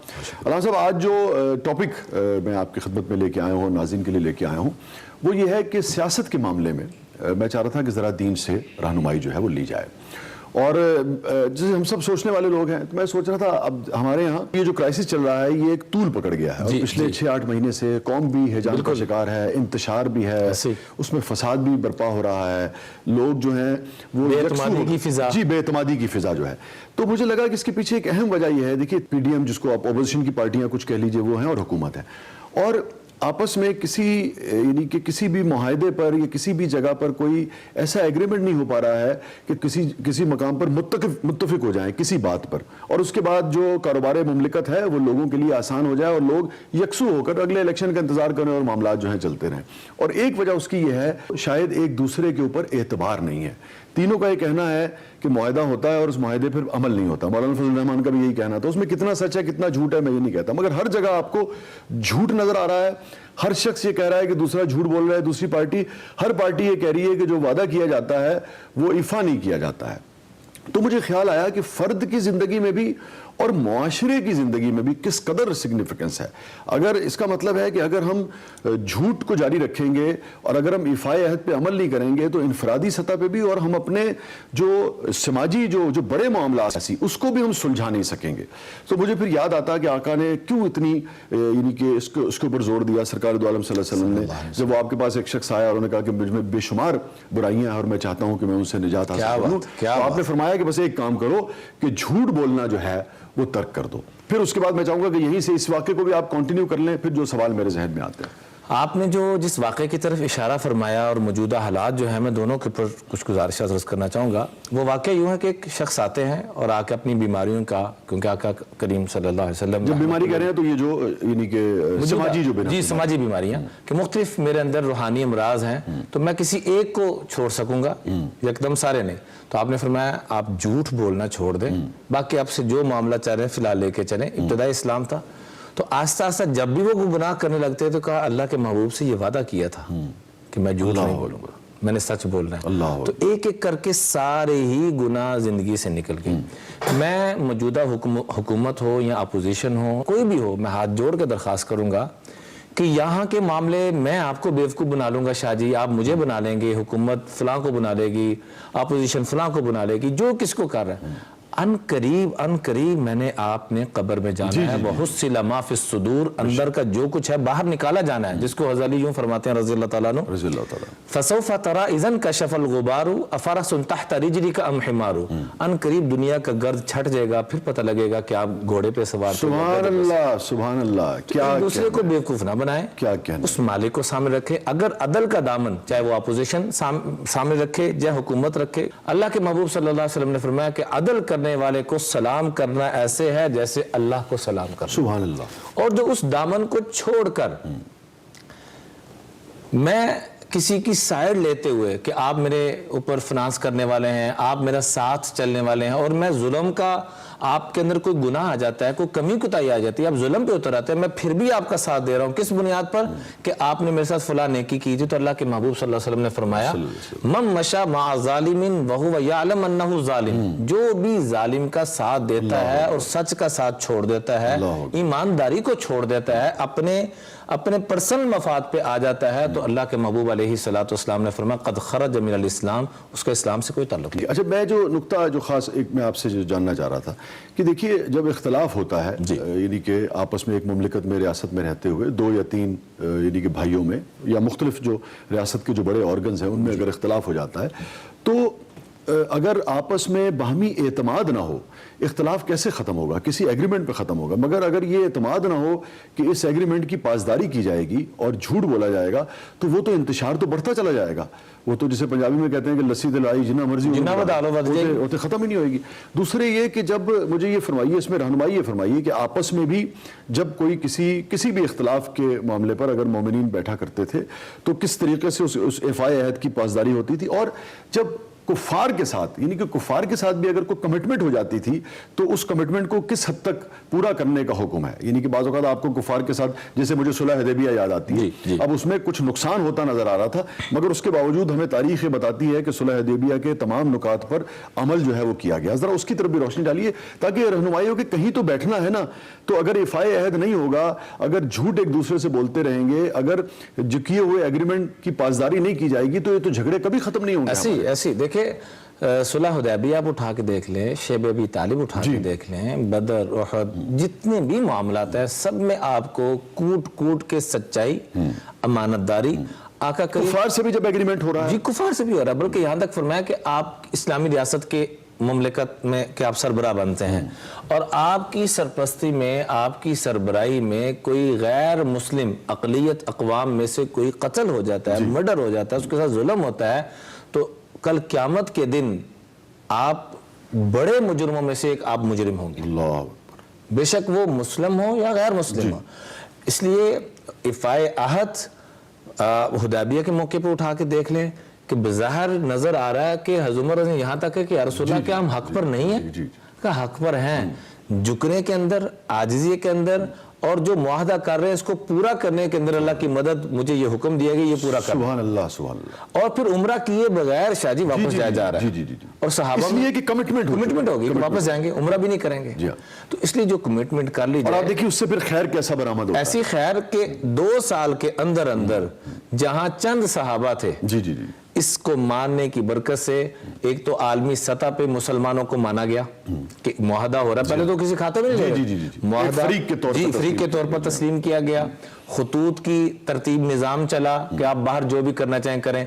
तो वो उन वादों की पासदारी की बरकत से अल्लाह ने चंद अरसे में 1.25 लाख के करीब सहाबा की तादाद बना दी और पूरे आलम दुनिया के अंदर इस्लाम का नाम रोशन होना शुरू हो गया। उसके बाद नबी करीम सल्लल्लाहु अलैहि वसल्लम एक अमलन एक पैगाम देते हुए, एक पैगाम मुझे आपको दे रहे हैं, हुक्मरानों को भी दे रहे हैं, अवाम को भी दे रहे हैं। एक मरतबा वुजू फरमा रहे हैं, वुजू का पानी सहाबा नीचे नहीं गिरने दे रहे, वो रहमत और बरकत वाला पानी आपको मिला, मुझे नहीं मिला, तो मैं आपके हाथों पे हाथ लगा के, चेहरे पे हाथ लगा के अपने साथ लगा रहा। आपने जब ये देखा तो फरमाया मा हमलकुम अला हाज़ा, ये क्या कर रहे हैं आप लोग और क्यों कर रहे हैं? साहबा ने कहा हुब्बुल्लाहि व रसूली, अल्लाह उसके महबूब की मोहब्बत में कर रहे हैं। अब मुझे आपको तो वो पानी नहीं मिल सकता ना, हम क्या करें उस मोहब्बत में? तो आपने क़यामत तक के लिए एक रहनुमा, एक उसूल देना था। आपने फरमाया जो मेरा और अल्लाह का सही मानों में मोहब्बत करने वाला बनना चाहता है वो 3 काम करे। तीनों का ताल्लुक शाहजी न किसी नमाज से है न किसी वजीफे से है, तीनों का ताल्लुक माशरे से जिनकी तरफ आप रहनुमाई, मामलात से। जी मामलात से। पहली बात सच की फरमाई, हमेशा सच बोलें, फलजस्तुक हदीसहु इज़ा हद्दस। दूसरी बात फरमाई हमेशा वादे की वफा करें, सुभान अल्लाह, व इज़ा वादहुम वफ़ा लहुम। ये तो यूं भी है ना कि मोमिन जब बोलेगा सच बोलेगा। जी। और तीसरे नंबर पे फरमाया जो अमानत रखवाई जाए या जो आप जिस सीट पे बैठे हो, हमारे ज़हन में अमानतदारी की जब बात आती है तो ये आता है कि पैसे रखवाए तो ये नहीं, जिस सीट पे जो जिम्मेदारी है, जो अमानत है, वो अमानत है। बिल्कुल दुरुस्त बात। और तीसरी एक रिवायत मिलती है, एक चौथी बात भी मिलती है कि आपने फरमाया कि अपने साथ वालों का एहसास करें, ख्याल करें, फलयुहसिन जवार मन जावरा। इस पे हमने पिछली बार भी प्रोग्राम किया था। जी। इस पे आपने फरमाया जो ये 3 काम कर लेगा तो मेरी भी मोहब्बत नसीब हो जाएगी। इससे भी ऊंची बात कि मैं भी उसको अपना महबूब बना लूंगा, अल्लाह भी उसको अपना महबूब। सुभान अल्लाह, सुभान अल्लाह। तो वादे की वफा, सुभान अल्लाह, सुभान अल्लाह, सच बोलना, सुभान अल्लाह, और अमानत में खयानत ना करना। तो अगर मैं ये कहूँ कि हमारे सियासी मामलात हों, माशरती इज्तमाई मामलात हों या इनफरादी मामलात हों, अगर हम झूठ से गुरेज करें और अगर हम वादे की पासदारी शुरू कर दें तो हमारे बहुत सारे बाहमी झगड़े जो हैं वो खत्म हो सकते हैं। ये दुरुस्त है। 100% देखें यूरोपियन या यूएस में हमें जो नजर आता है तरक्की, ये तो अदालतों में कितना बोझ आपका कम हो जाए। जी, बोझ खत्म हो जाए सर, कम क्या, क्योंकि हम यही इख्तलाफात ज्यादातर लेके जाते हैं। एक बात हुई फिर उसके ऊपर अमल नहीं हो रहा, फिर चलिए भाई अदालत में चलिए। अब उन्होंने मुसलमानों के इस कवानीन को लिया कि सच बोलना है, सच बोलने इसको ले लिया। आज मुसलमान अगर इस बुनियादी कानून को ले ले, जैसे कि अल्लाह के महबूब सल्लल्लाहु अलैहि वसल्लम बैठे हुए तो पूछा गया कि मोमिन फलां गुनाह कर सकता है? आपने कहा हाँ मुमकिन है, बखील हो सकता है, चोर हो सकता है, कातिल हो सकता है, शराबी हो सकता है, सब कुछ हो सकता है, मगर झूठा नहीं हो सकता। जो वादा करे वो पूरा करेगा। वादे को तोड़ना झूठे की अलामत, सुभान अल्लाह, मुनाफिक की अलामत। अल्लाह अकबर। और एक जगह आप बैठे हुए थे तो झूठ का तज़किरा हुआ तो आपने इतने तकरार से झूठ की मजम्मत फरमाई, अला वक़ौल ज़ूर, अला वक़ौल ज़ूर, यूं टेक छोड़ दिया और इतना तकरार किया कि सहाबा कहते हैं शायद यूं लगा कि शायद अल्लाह के महबूब सल्लल्लाहु अलैहि वसल्लम ये आखिरी बात ही फरमा रहे हैं कि मुसलमान और झूठ बोले, मोमिन और झूठ बोले, अल्लाह के महबूब का आशिक गुलाम हो और वादे की वफा ना करे। बहुत शुक्रिया अल्लामा साहब, जज़ाकल्लाह। बहुत ही अहम मामले पे आज आपने रहनुमाई फरमाई। और नाज़रीन, ये यानी कि जो अकायद व जहाँ सरकार दो आलम सल्लल्लाहु अलैहि वसल्लम की इस हदीस पर अमल शुरू कर दें कि सारी बुराइयाँ जो हैं वो ख़त्म हो सकती हैं अगर एक झूठ से हम गुरेज कर लें और इफ़ाए अहद जो है, अपनी जो भी वादा किया है, जो भी कमिट है। बाकी निज़ाम यकीनन लोगों को अपनी गिरफ्त में करता है, लोगों को दुरुस्त रखता है, मगर इनफरादी सतह पे भी अगर हम अपनी तथहीर करेंगे और आकायद जहाँ सरकार दो आलम सल्लल्लाहु अलैहि वसल्लम ने और दीन ने जो रहनुमाई फरमाई है, अहादीस की रोशनी में ज़िंदगी गुजारने की कोशिश करेंगे तो ज़िंदगी जो है वो आसान होगी, इनफरादी सतह पर भी, इज्तिमाई सतह पर भी और सियासी सतह पर भी। इजाज़त दीजिए, अल्लाह हाफ़िज़। आपके सामने लेकर आते ही रहते हैं, हमारा खासा रहा है अब तक अल्हम्दुलिल्लाह। तो हमारे नौजवान एज यू नो किसी से कम नहीं है, दुनिया का कोई भी शोबा हो, कोई भी मैदान हो, जब बात आती है पाकिस्तानी नौजवानों की तो अपनी कामयाबी की झंडे गाड़ रहे हैं, गाड़ते चले आ रहे हैं और पाकिस्तान का नाम रोशन कर रहे हैं। इंटरनेशनल टेक्नोलॉजी की अगर बात करें, इस वक्त मिडिल ईस्ट 2020 में एक मुकाबला हुआ, हमारे होनहार तालिब इल्मों ने इस आलमी मुकाबले के top 2 awards, once again I repeat, top 2 awards जीतकर दुनिया को पीछे छोड़ दिया। इस मुकाबले में 2 टीमों ने पाकिस्तान की नुमाइंदगी की। पहली team national university of science and technology के शोबा electrical engineering and computer science के स्टूडेंट्स कलीमुल्लाह और मारिया आफ्ताब, और Mehran university of engineering and technology जामशोरों पर मुश्तमिल थी, जिन्होंने पूरी दुनिया को पिछाड़ा है और इंटरनेशनल टेक्नोलॉजी मिडिल ईस्ट 2020 का पहला अवार्ड अपने नाम किया, जबकि दूसरी पोजीशन भी पाकिस्तानी स्टूडेंट्स ने हासिल की। इस हवाले से बात करेंगे जी। और इस थोड़ा सा मैं बता दूं कि इस साल इस मुकाबले में पूरी दुनिया के 15,000 से ज्यादा स्टूडेंट्स ने जो 440 यूनिवर्सिटी ने हिस्सा लिया, और फाइनल मरहले में पाकिस्तान समेत 10 मुल्कों की टीमें पहुंची, जिन 13 में पाकिस्तानी टीमों ने पहली और दूसरी पोजीशन हासिल की है। बिल्कुल, और इन अवार्ड्स के साथ 2 करोड़ की इनामी रकम और लैपटॉप भी दिए गए। आलमी मुकाबला जीतने वाली टीम की रुकन मारिया आफ्ताब और कलीमुल्लाह इस वक्त हमारे साथ मौजूद हैं Expresso with lots of pride. हम इन दोनों स्टूडेंट्स को वेलकम करते हैं। Thank you very much Maria and Kaleem, it's an honour to have you guys. बहुत शुक्रिया, आपने पाकिस्तान के लिए इतनी बड़ी एफर्ट भी की और अल्लाह ने आपको कामयाबी दी। सबसे पहले तो कलीम, बल्कि मारिया आपसे स्टार्ट कर लेते हैं, कैसा महसूस हो रहा है जब एकदम से आपकी एफर्ट्स रंग लाती हैं, इतने बड़े कॉम्पिटिशन में आप विन कर जाते हैं? What are the feelings Maria? Assalamualaikum, Armala and Imran. Thank you so much for having us here and giving us an opportunity to share our experience. Definitely, एक बहुत फख्र और it's a moment of pride and joy to represent Pakistan and then to be able to achieve something. अल्हम्दुलिल्लाह अपनी मेहनत तो होती ही है, but इसके साथ साथ it is definitely अल्लाह ताला का बहुत करम है to reach this stage. ठीक हो गया। अच्छा कलीम, आपसे भी हम जानेंगे, चूंकि मारिया ने कहा कि ऑब्वियसली मेहनत और मुख्तलिफ फेजेस से गुजर के आप इस कंपटीशन में पहुंचे होंगे। अब वाज इट एक्सपेक्टेड कि आप लोग इतना माशाल्लाह ज़बरदस्त वहाँ पर इनाम जीत कर आएंगे, पोजीशंस लेंगे? सो हाउ आपकी फीलिंग्स कैसी हैं, ये बताएं। First of all thank you for having us. हमारी फीलिंग्स तो बहुत फॉर श्योर अच्छी होंगी। हम बड़े खुश थे इस चीज़ से कि हम पाकिस्तान के लिए फर्स्ट टाइम ये प्राइज विन करके लेके आ रहे हैं। हमने अपनी तरफ से हर कोशिश की जितना हम कर सकते थे।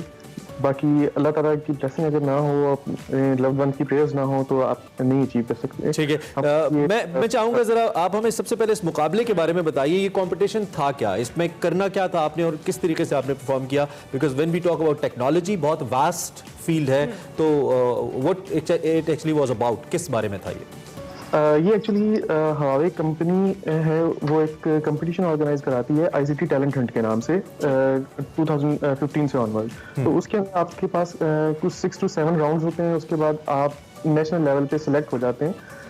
उन राउंड्स को क्लियर करने के बाद होता है आपके पास कुछ इस तरह का बनता है कि सबसे पहले एक प्रीलिमिनरी राउंड होता है, उसके लिए वो आपको कुछ कोर्सेज बताते हैं। आपने वो कोर्सेज पढ़ने होते हैं, उसमें से एग्जाम होता है प्रीलिमिनरी राउंड का, उसमें से टॉप 500 सेलेक्ट होते हैं। इस दफ़ा 10,000 से ज़्यादा लोगों ने इसके लिए अप्लाई किया था। टॉप 500 हम लोग सेलेक्ट हुए।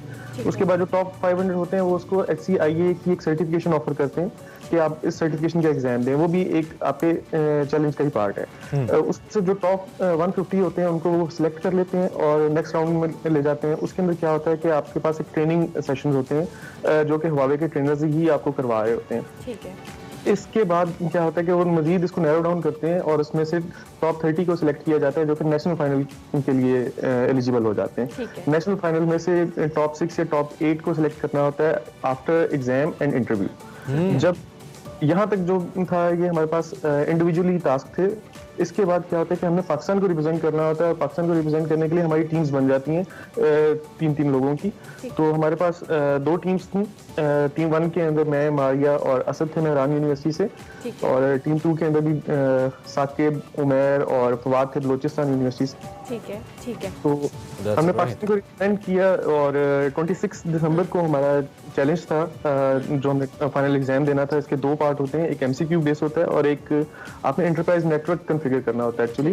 तो ये तकरीबन 6 to 7 आवर्स का टास्क है। कंसेक्टिव हमने वो टास्क अचीव किया और उसमें सबसे ज़्यादा जो स्कोर था वो हमारा था। और इसके अलावा सेकंड टीम जो थी वो भी इस दफा हमारी That's great. That's great. जबरदस्त। अच्छा मारिया, क्योंकि अभी हम बात करें अचीवमेंट के हवाले से, ऑब्वियसली अब जिस तरह से अभी कलीम ने मेंशन किया, ज़्यादातर लड़के थे और मेरे ख्याल से आप वाहिद लड़की थी।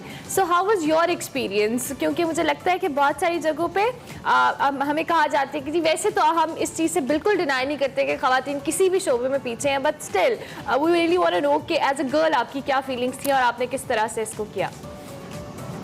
Amala, the question is pretty valid, and definitely मेरा जो background है, I have done my bachelor's in electrical engineering. Right. So coming from a background of electrical engineering, जो कि काफी male dominated field रहा है Pakistan, and then coming towards information technology, we see कि हमारी जो job market है, वो भी काफी male centered है. But there are companies which are bringing these changes, and definitely institutions. When I talk about NUS, NUS is an institute जहाँ पर I have seen equal participation from both genders. So that gives you a confidence to move forward and to achieve what we have achieved today. And even if I recall overall this whole competition, so this was a very fair competition. If anyone is putting in their effort, if they are doing the hard work, if they are refining their skills, or and they are working on it, then definitely you have an equal opportunity in this competition, because on each level जो है आपकी जो evaluations थी, they were online, and or in that online process there is a very rare chance for gender biasness. ठीक है, बिल्कुल ठीक है, तो वो आपको फेस नहीं यहाँ पे करना पड़ा। You have proven yourself. अच्छा, आपने कहा कि आपका जो मॉडल था वो एंटरप्राइज नेटवर्किंग था, जैसे कि हमें आप बता रहे थे अभी। मैं आपसे पूछना चाहता हूँ मारिया, तो इस हवाले से हमें ये बताइए कि इसको किस तरीके से इम्प्लीमेंट पाकिस्तान जैसे ममालिक में किया जा सकता है, चूंकि कोविड सिचुएशन में बड़ा इसकी सिग्निफिकेंस बहुत ज़्यादा बढ़ गई और शायद इसका आपको एज भी मिला हो जब आप रिप्रेजेंट कर रहे हो, चूंकि बहुत सारे लोग जो कि ऑर्गेनाइजेशन IT बेस्ड नहीं थी उन्होंने बड़ा सफ़र किया, तो ये मॉडल इन फ्यूचर कैसे काम आ सकता है हमारे लिए? जो एंटरप्राइज नेटवर्क्स काम करते हैं, even in Pakistan there are companies which are championing जो इम्प्लीमेंटेशन है, and we know that even Pakistan PTCL has facilitated कि हम एक दूसरे के साथ connected हो सकें. So it is more, this competition is more about designing that network, जो कि हमारे अभी भी institutes में काम कर रहा है. Definitely it is a system composed of routers, switches, firewalls and all of that stuff which is already implemented. It is more of designing कि आप उसको किस तरह से efficiently work करवा सकते हैं. So it is more focused towards development of skills and implementation. ठीक है, obviously it will be helpful in future for the enterprises. अच्छा कलीम, coming to you, एक तो ये कि अब welcome back to Expresso once again, और इससे पहले हमने कुछ होनहार स्टूडेंट्स के बारे में बात की, अब हम कुछ आपकी जो ग़िज़ाई आदतें हैं उसको लेकर या जो आप खाते हैं उसको लेकर थोड़ा सा बात कर लेते हैं, और जो कि मौसम सरमा का जिक्र है, मछली की बात करेंगे हम। मच्छी की बात करें हम, मच्छी, पीपल से मच्छी खानी चाहिए। खैर, मछली में कौन सी ग़िज़ाई अज्जा और विटामिन मौजूद होते हैं, इसकी न्यूट्रिशनल वैल्यू क्या है, यही हमारा इस वक्त इस हवाले से बात करेंगे, और हमारे साथ डॉक्टर सहर चावला होंगी, हमारे इतनी अच्छी दिशें दिखाने की क्या जरूरत है, खाली हमने नाश्ता भी नहीं किया। डॉक्टर सहर अस्सलाम, कैसी हैं आप? खैरियत से? वालेकुम सलाम, मैं ठीक ठाक। एक्सप्रेस न्यूज को आप दोनों को, आपकी पूरी टीम को नया साल बहुत बहुत मुबारक। आपको भी बहुत बहुत मुबारक हो डॉक्टर सहर। डॉक्टर सहर, आज हम मछली की बात करें, बल्कि मच्छी की बात करें, सो ये बताएं कि इसकी न्यूट्रिशनल वैल्यू बेसिकली, क्योंकि अब ये वेदर भी है, तो उस हवाले से हमारे देखने वालों को बताइएगा। अच्छा, मैं ना एक मजे के सेंटेंस से बात स्टार्ट करना चाहूंगी कि गर्मियों में हफ्ते में 3 बार सबके लिए, और सर्दियों में डेली 3 से 5 आउंस मछली सिवाय प्रेग्नेंट खवातीन के और बच्चों के सब खा सकते हैं। अच्छा, इसका मतलब है कि खा सकते हैं। बिल्कुल, ये बहुत बड़ी मिसकॉन्सेप्शन है कि गर्मियों में आप नहीं खा सकते, या इसकी तासीर जो है वो गर्म है। आगे मैं सारा एक्सप्लेन करती हूँ।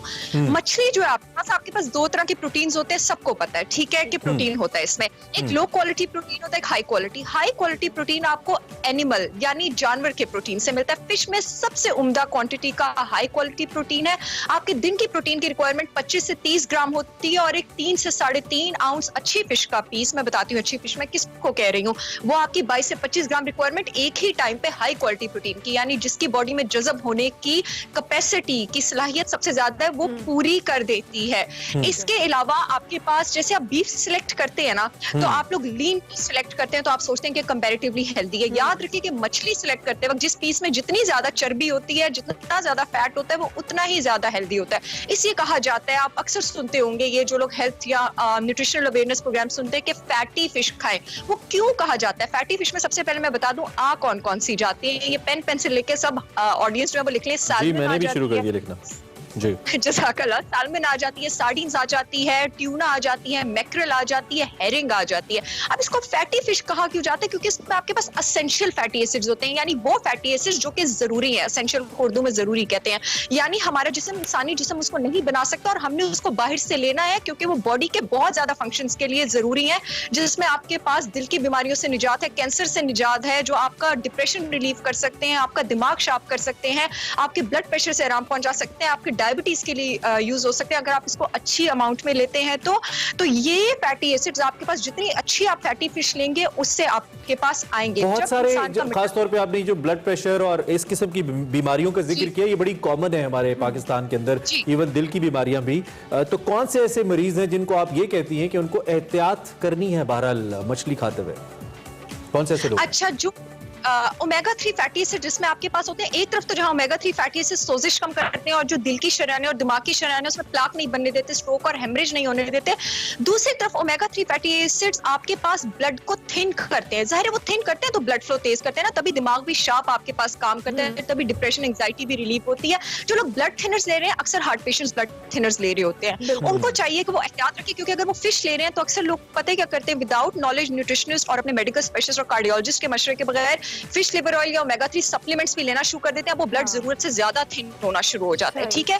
या वो लोग जिनको ब्लड थिनिंग डिसऑर्डर्स हैं, ऐसी प्रॉपर बीमारियां होती हैं, ठीक है, तो वो लोग जो है इसको बहुत ज्यादा ध्यान से लें, इनमें ये आपके पास थोड़ी सी प्रॉब्लम कर सकती है। और क्योंकि अगर ओमेगा 3 फैटी एसिड्स का ओवरडोज आपके पास हो जाए तो विटामिन ए भी बॉडी में जरूरत से ज्यादा एक्यूमुलेट होना शुरू हो जाता है। तो इन लोगों को थोड़ी सी ज्यादा ध्यान से लेनी चाहिए, जैसे मैंने बताया। और प्रेग्नेंट खवातीन को, ठीक है, हफ्ते में 3। डॉक्टर सर, हम क्वांटिटी की बात करें, कितनी क्वांटिटी होनी चाहिए? क्योंकि हम वैसे नॉर्मली ये प्रैक्टिस देखते हैं कि जब खाने के शौकीन होते हैं, फिर एक बार मछली आए तो शुरू ही हो जाते हैं, फिर रुकते नहीं है। ये मतलब साथ ही है मेरे। तो आप इस हवाले से बताइए कि क्वांटिटी बेसिकली कितनी इंपॉर्टेंट है? क्वांटिटी भी और क्वालिटी भी। आप तली खा रहे तो समझे आपने उसके फवाइद को आग लगा दी है, ठीक है। आपने मतलब बहुत ही स्ट्रेट फॉरवर्ड होके मैं तो बात करूंगी, क्योंकि जब खाना तलता है तो उसमें ट्रांस फैट्स आ जाते हैं और वो फिर आपकी बॉडी में बहुत ज्यादा कोई ओमेगा 3 फैटी एसिड्स को वो फिर अपना कोई काम नहीं करने देंगे, वो आपकी बॉडी में फिर डिजीजेस क्रिएट करेंगे। 3 आउंस उन लोगों के लिए जो वेट लूज करना चाह रहे हैं, अगर आप इसको 3 आउंस लेते हैं ना एक टाइम पे, तो इसमें इतनी कम कैलोरीज होती है, 200 कैलोरीज भी नहीं होती है। आपकी बेली फैट जो है वहां पे चर्बी भी नहीं डिपॉजिट होने देता, और ये आपका जो एपेटाइट स्टिमुलेटिंग हार्मोन है ना, यानी वो हार्मोन जिससे आपको भूख लगती है उसको भी कम करता है, उसको कंट्रोल करता है। और जो लोग वेट कम नहीं करना चाह रहे, मेंटेन करना चाह रहे, 5 आउंस एक टाइम पर डिनर के टाइम आइडियल है। ठीक है। अच्छा डॉक्टर सर, आपकी मौजूदगी से फायदा उठाते हुए, चूंकि सुबह का टाइम है और सुबह में ऑब्वियसली नाश्ते की बड़ी इंपॉर्टेंस होती है, आइडियल नाश्ता क्या हो सकता है? हम अगर इस मौसम की बात करें, जब बड़ा ठंडा मौसम है, टेम्परेचर्स बहुत गिरे हुए हैं, यूजुअली लोग पराठा वगैरह खाते हैं या ऑमलेट्स वगैरह खा लेते हैं, तो आप यही रिकमेंड करती हैं? आप कहती हैं नहीं, this is not the healthy नाश्ता, there should be a change जो कि सर्दी को भी कॉम्प्लीमेंट करे और टेस्ट को भी कॉम्प्लीमेंट करे, क्या होना चाहिए? एक चीज तो हमेशा याद रखनी चाहिए कि नाश्ते में फाइबर कंटेंट हाई होना चाहिए। अब वो फाइबर चाहे आप दलिये से लें या वो फाइबर आप पराठे से लें, पराठा डिपेंड करता है। अगर आप मल्टी ग्रेन आटे का पराठा बना रहे हैं जिसको आप देसी घी, ऑलिव ऑयल या कोकोनट ऑयल में बना रहे हैं, तो पराठे से अच्छी क्या चीज हो सकती है? अंडा। मैं तो अंडा ही खाऊंगी नाश्ते में, और मैं अंडा ही खाती हूँ, क्योंकि आपके पास जिस तरह फिश में ओमेगा 3 फैटी एसिड्स होते हैं, अंडे में ओमेगा 3 फैटी एसिड्स होते हैं, और अंडे में प्रोटीन होता है। अगर आप देखिए, मैं लोगों को हैक बता रही हूँ जो वजन कम करना चाह रहे हैं, सुबह सुबह अगर आप नाश्ते में प्रोटीन ले लेते हैं, खासकर अंडे में जो आपके पास होता है ग्लूटाथायोन, तो पूरे दिन की शुगर क्रेविंग्स कम हो जाती हैं। पराठा मल्टीग्रेन आटे का विद ऑलिव ऑयल, देसी घी या कोकोनट ऑयल और 2 अंडे is the healthiest breakfast you can ever imagine. जबरदस्त। अच्छा, दोबारा से मछली पे आते हैं जरा डॉक्टर सर, क्योंकि मछली की जब हम बात कर रहे थे तो आपने क्वांटिटी तो बता दी।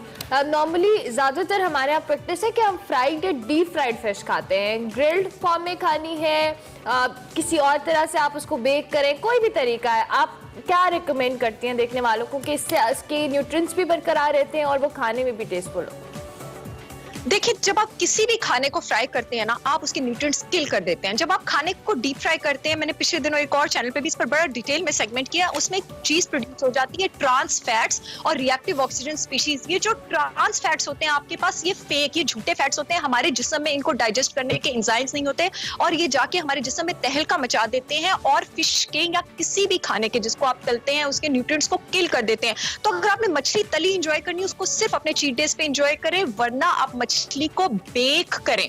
उसको आप बेक करके खाएंगे, आप उसके बेस्ट फवायद उठाएंगे और यकीन करें, एक बार आपको बेक मछली खाने की आदत हो जाए, वो बहुत टेस्टी होती है, आप उसको एंजॉय करना शुरू कर देते हैं। ठीक है, मेरा सवाल मछली खरीदने के हवाले से भी है, जो एक तो बहुत ज्यादा इस हवाले से शुकूक व शुबहात भी पाए जाते हैं कि हम क्या जो मीट खरीद रहे हैं वो सही है या नहीं है, तो इसके लिए क्या रिकमेंडेशन है? What are the tips if somebody goes in the market and हम खरीदना चाहते हैं, क्योंकि आपको पता है लोग तो यहाँ पे ठेलों रेडियो पे भी मछली बेच रहे हैं, अच्छे स्टोर्स में भी बिक रही है, तो what is the recommended procedure या वे जिसके जरिए हम बेहतर मीट ले सकते हैं?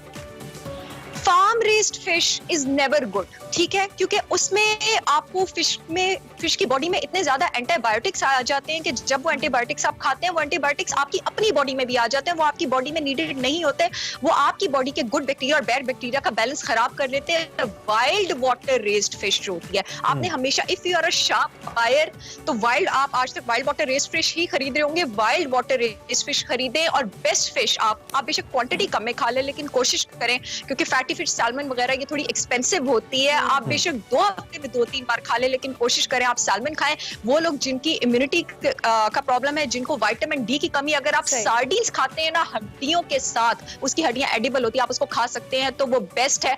ट्राउट आपके पास जो है वो बहुत ज्यादा अच्छी है, आपके पास मैक्रेल बहुत अच्छी है, हेरिंग बहुत अच्छी है, ब्लैक कॉड आपके पास बहुत ज्यादा अच्छी है, और आपके पास स्पेशली जिन लोगों को श्रिम्प्स का, जिन लोगों को प्रॉन एलर्जी नहीं है, जिन लोगों को शेल फिश से एलर्जी नहीं है, जो ऑयस्टर्स होते हैं, जो श्रिम्प्स होते हैं, ये हेल्दी भी बहुत ज्यादा होते हैं, इनमें प्रोटीन भी हाई होते हैं, इनका मर्करी कंटेंट भी कम होता है, तो ये बहुत जबरदस्त ऑप्शंस हैं। Right sir, thank you very much, बहुत शुक्रिया, बड़ा डिटेल में, एक तो बड़ी एनर्जी के साथ आप बताती हैं, बड़ा ही अच्छा लगता है। सुबह में ऐसी एनर्जी चाहिए होती है अपने गेस्ट से। थैंक यू वेरी मच, बहुत आपने हमें ज्वाइन किया और इस हवाले से हमें बताया, और इसमें सबसे अहम बात यह है कि आप ट्राउट का इन्होंने जिक्र किया, तो सवाद जाए। अच्छा जी, अब खाने पीने की बात हो रही है, तो अब जरा हम खाने पीने, मछली से लोगों को स्मार्ट किया, मोटा करते हैं, और देसी फूड के सेगमेंट में फरियाल राना आज हमें मटका बिरयानी खिलाने वाली है। सो देखते हैं देसी बिरयानी मटका बिरयानी।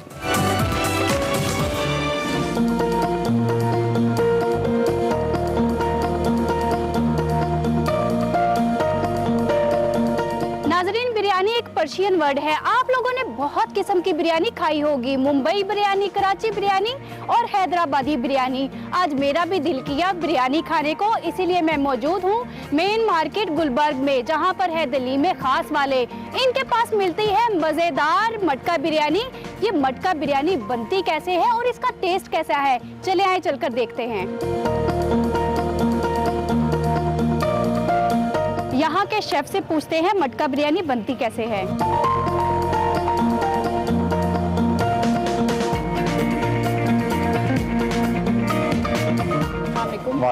यहाँ पर इतने सारे मटके रखे हुए, इन सब में बिरयानी है? जी मैम, इन सब में बिरयानी है। 3 किस्म की बिरयानी है, मटन, बीफ और चिकन।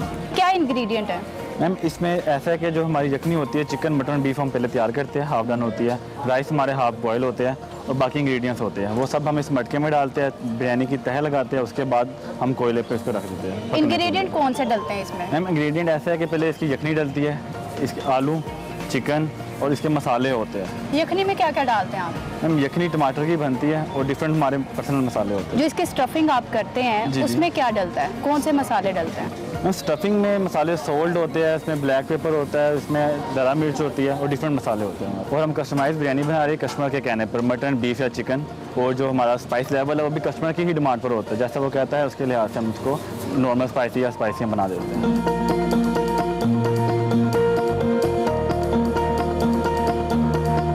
जब तक मेरे लिए बिरयानी तैयार होती है, ओनर से बात कर लेते हैं।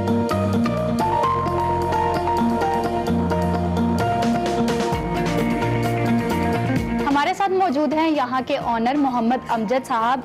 आप मुझे बताएं, आप ये काम कब से कर रहे हैं?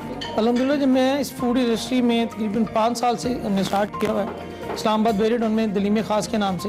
तो लाहौर में रिसेंटली 3 मंथ्स में हमें स्टार्ट किया। लोग जैसे हैदराबादी बिरयानी और मुंबई बिरयानी वगैरह बनाते हैं, तो आपको ये ख्याल कैसे आया कि आप मटका बिरयानी बनाएं? हमारे लाहौर में एक चीज़ बड़ी अहम मिसिंग थी, वो थी रेल बिरयानी। तो कराची से हमने आइडिया लिया कि भी मटकों के अंदर बिरयानी को सर्व किया जाए और एक सही वाली रेल वाली बिरयानी यहाँ पर लॉन्च की जाए। उस पर हमने काफ़ी ज़्यादा मेहनत की, 4-6 महीने की मेहनत की हमारे शेफ्स ने, पूरी टीम वर्क था इस पर। फिर हमने यहाँ पर लाहौर में तकरीबन 23 अक्टूबर को हमने लॉन्च किया इसको। अच्छा, मार्केट में और लोग भी मटका बिरयानी सर्व कर रहे हैं और आप भी कर रहे हैं, तो क्या फ़र्क है इन दोनों में? दूसरों में हमें फ़र्क ये है, वो पकी हुई बिरयानी मटकों में सर्व कर रहे हैं और हम मटकों के अंदर लाइव कोयलों के ऊपर पका रहे हैं और हम पका के उसके बाद सर्व कर रहे हैं। कस्टमर की ज़्यादातर जो डिमांड है वो किस बिरयानी की है? हमारे पास कस्टमर, हमारे पास चूँकि ये गुलबर्ग का एरिया, यहाँ पर ज़्यादातर खाने पीने के बहुत ज़्यादा शौकीन लोग आते हैं, तो वो हमसे मटन की ज़्यादा डिमांड करते हैं। बिरयानी के अलावा और कौन सी डिश सर्व करते हैं आप? बिरयानी के अलावा हम, जैसे कि हमारा नाम है दलीम खास, तो हमारे पास दलीम स्पेशल होती है, वो हम बीफ में बनाते हैं, जिस पर ऑलमोस्ट 6 to 7 आवर्स की मेहनत होती है दलीम बनाने में। हलीम का तो बहुत ज़्यादा मैंने सुना था, लेकिन ये दलीम क्या होता है? डिश सेम ही है, नाम जो उनसा असल दलीम ही है। हलीम अल्लाह पाक का नाम है और अदब का तकाजा है कि अल्लाह पाक का नाम खाने की डिश पर ना लिया जाए, तो असल नाम भी इसका दलीम ही है, क्योंकि ये दलिये से निकला है, मींस गंदुम से, इसमें गंदुम डलती है, तो इसलिए इसको दलीम ही कहा जाता है। अच्छा, मुझे बताएं, मार्केट में जो दलीम बिकती है और जो आप बनाते हैं, तो क्या फ़र्क है? मसालों का फ़र्क है, ये क्या फ़र्क है? डिफरेंट रेसिपीज़ हैं, तमाम लोग अपनी रेसिपीज़ पर बनाते हैं, इस तरह हमारी भी अपनी रेसिपी है। दलीम मुख्तलिफ अनाज, गंदुम, दाल, चना, ये चीज़ें मिक्स करके इसको अलग से कुक करते हैं। जो बीफ है हमारा, उसकी यखनी अलग से तैयार की जाती है, फिर उससे हाथों से रेशा बनाया जाता है, फिर उसको फाइनली इनको मिक्स करके 1 से 1.5 घंटा गोटा लगाया जाता है। क्योंकि आपने रिसेंटली स्टार्ट किया है ये सेटअप, तो कस्टमर का रिस्पांस कैसा है? अल्हम्दुलिल्लाह हमारी तवक्को से एक्स्ट्राऑर्डिनरी है कस्टमर्स का response. Thank you so much आपके टाइम के लिए। अब मुझे आप बताएं कि आप मुझे कौन सी बिरयानी खिला रहे हैं? आपको इंशाल्लाह हम अपनी मटन स्पेशल एक सर्व करेंगे विद दलीम, और दलीम स्पेशल जो देसी घी के तड़के वाली है। हमारे साथ कस्टमर मौजूद है, इनसे पूछते हैं आप कहाँ से आए हैं? जी, मैं मोनी रोड से आया हूँ। अच्छा, तो आपने क्या ऑर्डर किया था अभी? 2 पर्सन्स के लिए मटका बिरयानी मंगवाई थी। मैं पहले भी यहाँ पर आ चुका हूँ, इनका टेस्ट बहुत अच्छा था, इसलिए आज फ्रेंड्स को साथ लेके आए अपने। आज तो कैसा रहा टेस्ट इसका? बहुत स्पाइसी थी, बहुत मज़ा आया। ऐसी बिरयानी पूरे लाहौर में मेरा ख्याल है और बहुत मुश्किल से मिलेगी। नाजरीन, ये दलीम खा रहे हैं, इनसे पूछते हैं आपको कैसा टेस्ट लगा दलीम का? जी माशाल्लाह, टेस्ट अच्छा है इनका, तो हलीम भी अच्छा है, लेकिन हम तो पहले कुजी का हलीम खाते हैं, लेकिन आज पहली दफ़ा इधर आए हैं। इनका हलीम जो उसका टेस्ट ज़्यादा है उनसे। इनका टेस्ट ज़्यादा? इनका टेस्ट ज़्यादा है। अच्छा, ये ठीक है, तो वैसे भी मज़ेदार है इनका।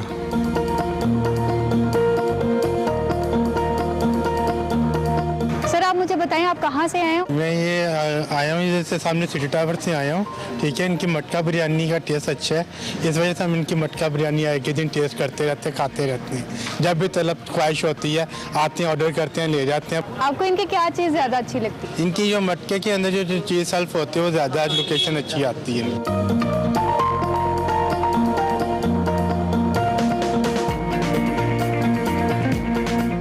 मटन मटका बिरयानी और दलीम आ चुकी है, लेकिन मटका बिरयानी को पहले मिक्स करना पड़ता है। इसमें लेयर्स होती है और मसाले लगे होते हैं, मिक्स करना बहुत ज़रूरी है।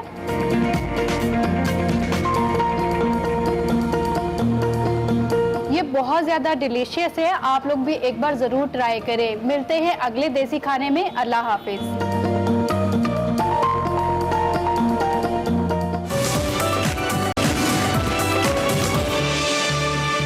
एक्सप्रेसो में आपको एक बार फिर से खुशामदीद। जिंदगी के सभी अहम शोबों का जिक्र हो, नए साल का आगाज हो और हम स्पोर्ट्स को और खासतौर पे क्रिकेट को डिस्कस न करें, ये हो नहीं सकता। और क्रिकेट को डिस्कस करें और मिर्जा इकबाल बेग हमारे साथ ना हो, ये भी नहीं हो सकता। इस वक्त क्रिकेट भी है, मिर्जा इकबाल बेग साहब भी हैं और नए साल का आगाज भी है। So what a combo. Mirza साहब, good morning and a very happy new year. Thank you very much for joining us. I hope कि आपके नए साल की सुबह हमने ज्यादा खराब नहीं किया, आपको जल्दी उठा के। सबसे पहले तो इस नए साल के आगाज के साथ ही थोड़ा सा हमें जनरली बता दीजिए आपकी होप्स क्या है, being an expert from the cricket, Pakistan cricket and international cricket overall कैसे देख रहे हैं आप 2021 को? बहुत बहुत शुक्रिया इमरान और अरमला, और आपको भी नया साल बहुत बहुत मुबारक हो। अगर तवक्कुआत की बात करें तो पाकिस्तानी टीम से अच्छी तवक्कुआत वाबस्ता की जा रही हैं, लेकिन टीम की जो कारकर्दगी रही 2020 में उसने शायद टीम क्रिकेट को बड़ा मायूस किया। एक ही सुपरस्टार आपके सामने उभर कर सामने आया बाबर आजम की सूरत में। ओवरऑल टीम की परफॉर्मेंस पाकिस्तानी विकेटों पर तो हमने बांग्लादेश को भी हरा दिया, श्रीलंका को भी हरा दिया, जिम्बाब्वे को भी हरा दिया, लेकिन जब हम अपने मुल्क से बाहर निकले तो इंग्लैंड के खिलाफ सीरीज हार गए, न्यूजीलैंड में T20 सीरीज हार गए, टेस्ट मैच हार गए। तो ओवरऑल अगर देखा जाए इमरान, तो पाकिस्तान क्रिकेट के लिए 2020 कुछ ज्यादा अच्छा साल साबित नहीं हुआ। कप्तान बदल दिया हमने, अजहर अली कप्तानी से गए और हमारे चीफ सेलेक्टर सिर्फ मिसबा रह गए, वो भी चले गए, अब नए चीफ सेलेक्टर आ गए, हेड कोच रह गए मिसबा। तो बहुत सारी चीजें हैं कि जो पाकिस्तान क्रिकेट में बेहतर हो सकती है। पॉजिटिव पॉइंट ये है कि पाकिस्तान में टेस्ट क्रिकेट वापस आई 3 बार। 2009 के बाद से टेस्ट क्रिकेट पाकिस्तान से रूठ गई थी और फिर श्रीलंका की टीम पाकिस्तान आई, बांग्लादेश ने टेस्ट मैच खेला, तो ये पॉजिटिव है हमारे लिए। अच्छा मिर्जा साहब, पीसीबी ने साल 2020 के बेहतरीन क्रिकेटर्स का भी ऐलान किया और कुछ नॉमिनेशंस भी थी, इस हवाले से भी अपडेट कीजिएगा। देखिए, हमारा पीसीबी ने जो 2020 में डोमेस्टिक सीजन में या इंटरनेशनली जिन खिलाड़ियों ने अच्छा परफॉर्म किया उनके लिए अवार्ड्स का ऐलान किया, ये अच्छी बात है, हौसला अफजाई होनी चाहिए यकीनन, और हर कोई इसको अप्रिशिएट करेगा। लेकिन हम अवार्ड देने के बजाय अगर अपने डोमेस्टिक स्ट्रक्चर को बेहतर करें, ग्रास रूट लेवल क्रिकेट बिल्कुल खत्म हो गई है, क्लब क्रिकेट नहीं हो रही, एसोसिएशन जो है वो फाल नहीं है, जो प्रोविंशियल एसोसिएशन बनाई है, तो पीसीबी को दोनों जानिब तवज्जो देनी चाहिए। एक काम उनका अच्छा है, लेकिन उन्हें ग्रास रूट लेवल पर ज्यादा तवज्जो देनी चाहिए। ठीक है, और इसमें जो नॉमिनीज अब तक सामने आई हैं, Babar Azam is obviously leading the chart और आपने खुद भी उनका जिक्र किया, इसको आप कैसे देख रहे हैं? नंबर 1 और नंबर 2 ये कि जिस तरह आपने कहा कि हम 2020 में सिर्फ एक ही बड़ा स्टार पैदा कर पाए, वैसे टैलेंट तो बहुत है, सब कुछ अपनी जगह, बहुत सारे लड़के बहुत अच्छा खेल रहे हैं, तो इन स्टार्स की तादाद को बढ़ाने के लिए मिर्जा साहब क्या करना पड़ेगा हमें? देखिए इमरान, इन स्टार्स की तादाद को बढ़ाने के लिए हमें कंसिस्टेंसी लाना होगी। मुस्तकिल मिजाजी की कमी है और मेरिट पर हमें टीम का सिलेक्शन करना पड़ेगा, पसंद नापसंद की बुनियाद पर नहीं। इतने सारे लड़के हैं बेचारे जो धूप में अपना पसीना बहाते हैं पाकिस्तान की सब कैप सर पर सजाने के लिए, अगर वो हकदार हैं तो उनका हक दे। और बाबर आजम की जहाँ तक आपने बात की, मुझे तो अब इस टीम में कोई और सुपरस्टार नजर नहीं आ रहा। जमाना था पाकिस्तान की टीम सुपरस्टार से भरी होती थी, लेकिन अब बाबर आजम के अलावा कोई सुपरस्टार नहीं है। PCB will have to concentrate on that कि नए लड़के आए, उनको एनकरेज करें और वो पाकिस्तान का सब जलाली पर साहब जो पहले भी लड़के थे उनको भी एनकरेज करना चाहिए था। मेरिट की बात की, फवाद आलम ने बहुत सारी जो चीजें थी उन सबको गलत साबित किया, इतना जबरदस्त परफॉर्म किया। सो बहुत सारे लोग कह रहे हैं कि देर आए पर दुरुस्त आए, अब फाइनली उनकी जो कैरियर परफॉर्मेंस एग्जैक्टली उसको एक्नॉलेज किया जा रहा है। बिल्कुल अरमला और इमरान, मैं आपको बताना चलूं कि फवाद आलम के वालिद तारिक आलम बड़े जबरदस्त क्रिकेटर रहे हैं, भारत के खिलाफ साइड मैच खेले। उनके चचा रिफत आलम जबरदस्त क्रिकेटर रहे, उनके ससुर मंसूर अख्तर पाकिस्तान के टेस्ट बैट्समैन रहे, और फवाद आलम ने जिस सब्र का मुजाहरा किया उससे तो यही लगता है कि अल्लाह के घर देर है अंधेर नहीं, और अल्लाह ताला ने उनका हाथ पकड़ा और उन्होंने परफॉर्म किया। अच्छा, ये जो अवार्ड्स आए जरा मेरे सामने, एक तो most valuable white ball cricketer of the year Babar Azam, उनको अवार्ड दिया गया। With Mohammad Rizwan test cricketer of the year और फवाद आलम को इनफरादी कारकर्दगी का अवार्ड दिया गया। ये मोहम्मद रिजवान वाली कैटेगरी के ऊपर जरा कमेंट कर दीजिए, ये मुतमईन है आप इससे? वो फरियाद amazing. Last but not the least मेरे साहब, लास्ट क्वेश्चन मेरा अंपायर्स के हवाले से है। हमारे जो अंपायर्स हैं उन्होंने भी पाकिस्तान का नाम रोशन किया है, हमें मालूम है कि बहुत जबरदस्त। क्विकली हमें बता दीजिए, इस हवाले से हमारे पास बेहतर इंफ्रास्ट्रक्चर नहीं है, इसके लिए भी क्या पीसीबी को कोई इक़दाम करने चाहिए कि और मजीद बेहतर अंपायर सामने आए हमारी तरफ से? बिल्कुल, पीसीबी को इसके लिए करना चाहिए। बिलाल कुरैशी साहब को अंपायर्स का मैनेजर बनाया, उन्होंने कभी फर्स्ट क्लास में अंपायरिंग नहीं की। हम अलीम डार पर फख्र करते हैं, वो फख्रे बेहतरीन अंपायर, लेकिन हमें सिफारिशी अंपायर से छुटकारा हासिल करना होगा। अगर अंपायर तोहफे ताइफ देंगे पीसीबी के जीएम अंपायरिंग को और फिर उसके बाद अंपायरिंग ले लेंगे तो ये पाकिस्तान क्रिकेट के साथ भी ज्यादती है। मिर्जा साहब, थैंक यू वेरी मच, आप एक बार फिर हम ज्वाइन किया और बहुत जबरदस्त तज्जिया आपने हमारे सामने रखा। Once again wishing you a very good year, thank you very much. Mirza Iqbal Baig हमारे साथ मौजूद थे और अंपायरिंग के हवाले से वंस अगेन अलीम डार का जिक्र उन्होंने कर दिया, लेकिन ऐसा इंफ्रास्ट्रक्चर बहुत जरूरी है। अभी हम अपने देखने वालों से इजाजत लेंगे, शो का वक्त खत्म हो रहा है। हमने आज साल का पहला शो किया, उम्मीद करते हैं कि आने वाले साल में भी आपको जो है एंटरटेन करते रहेंगे। इंशाल्लाह आपसे हमारी मुलाकात होगी अब मंडे को लाइव शो में। कल हमारा बेस्ट ऑफ चलने वाला है, आपने बिल्कुल मिस नहीं करना।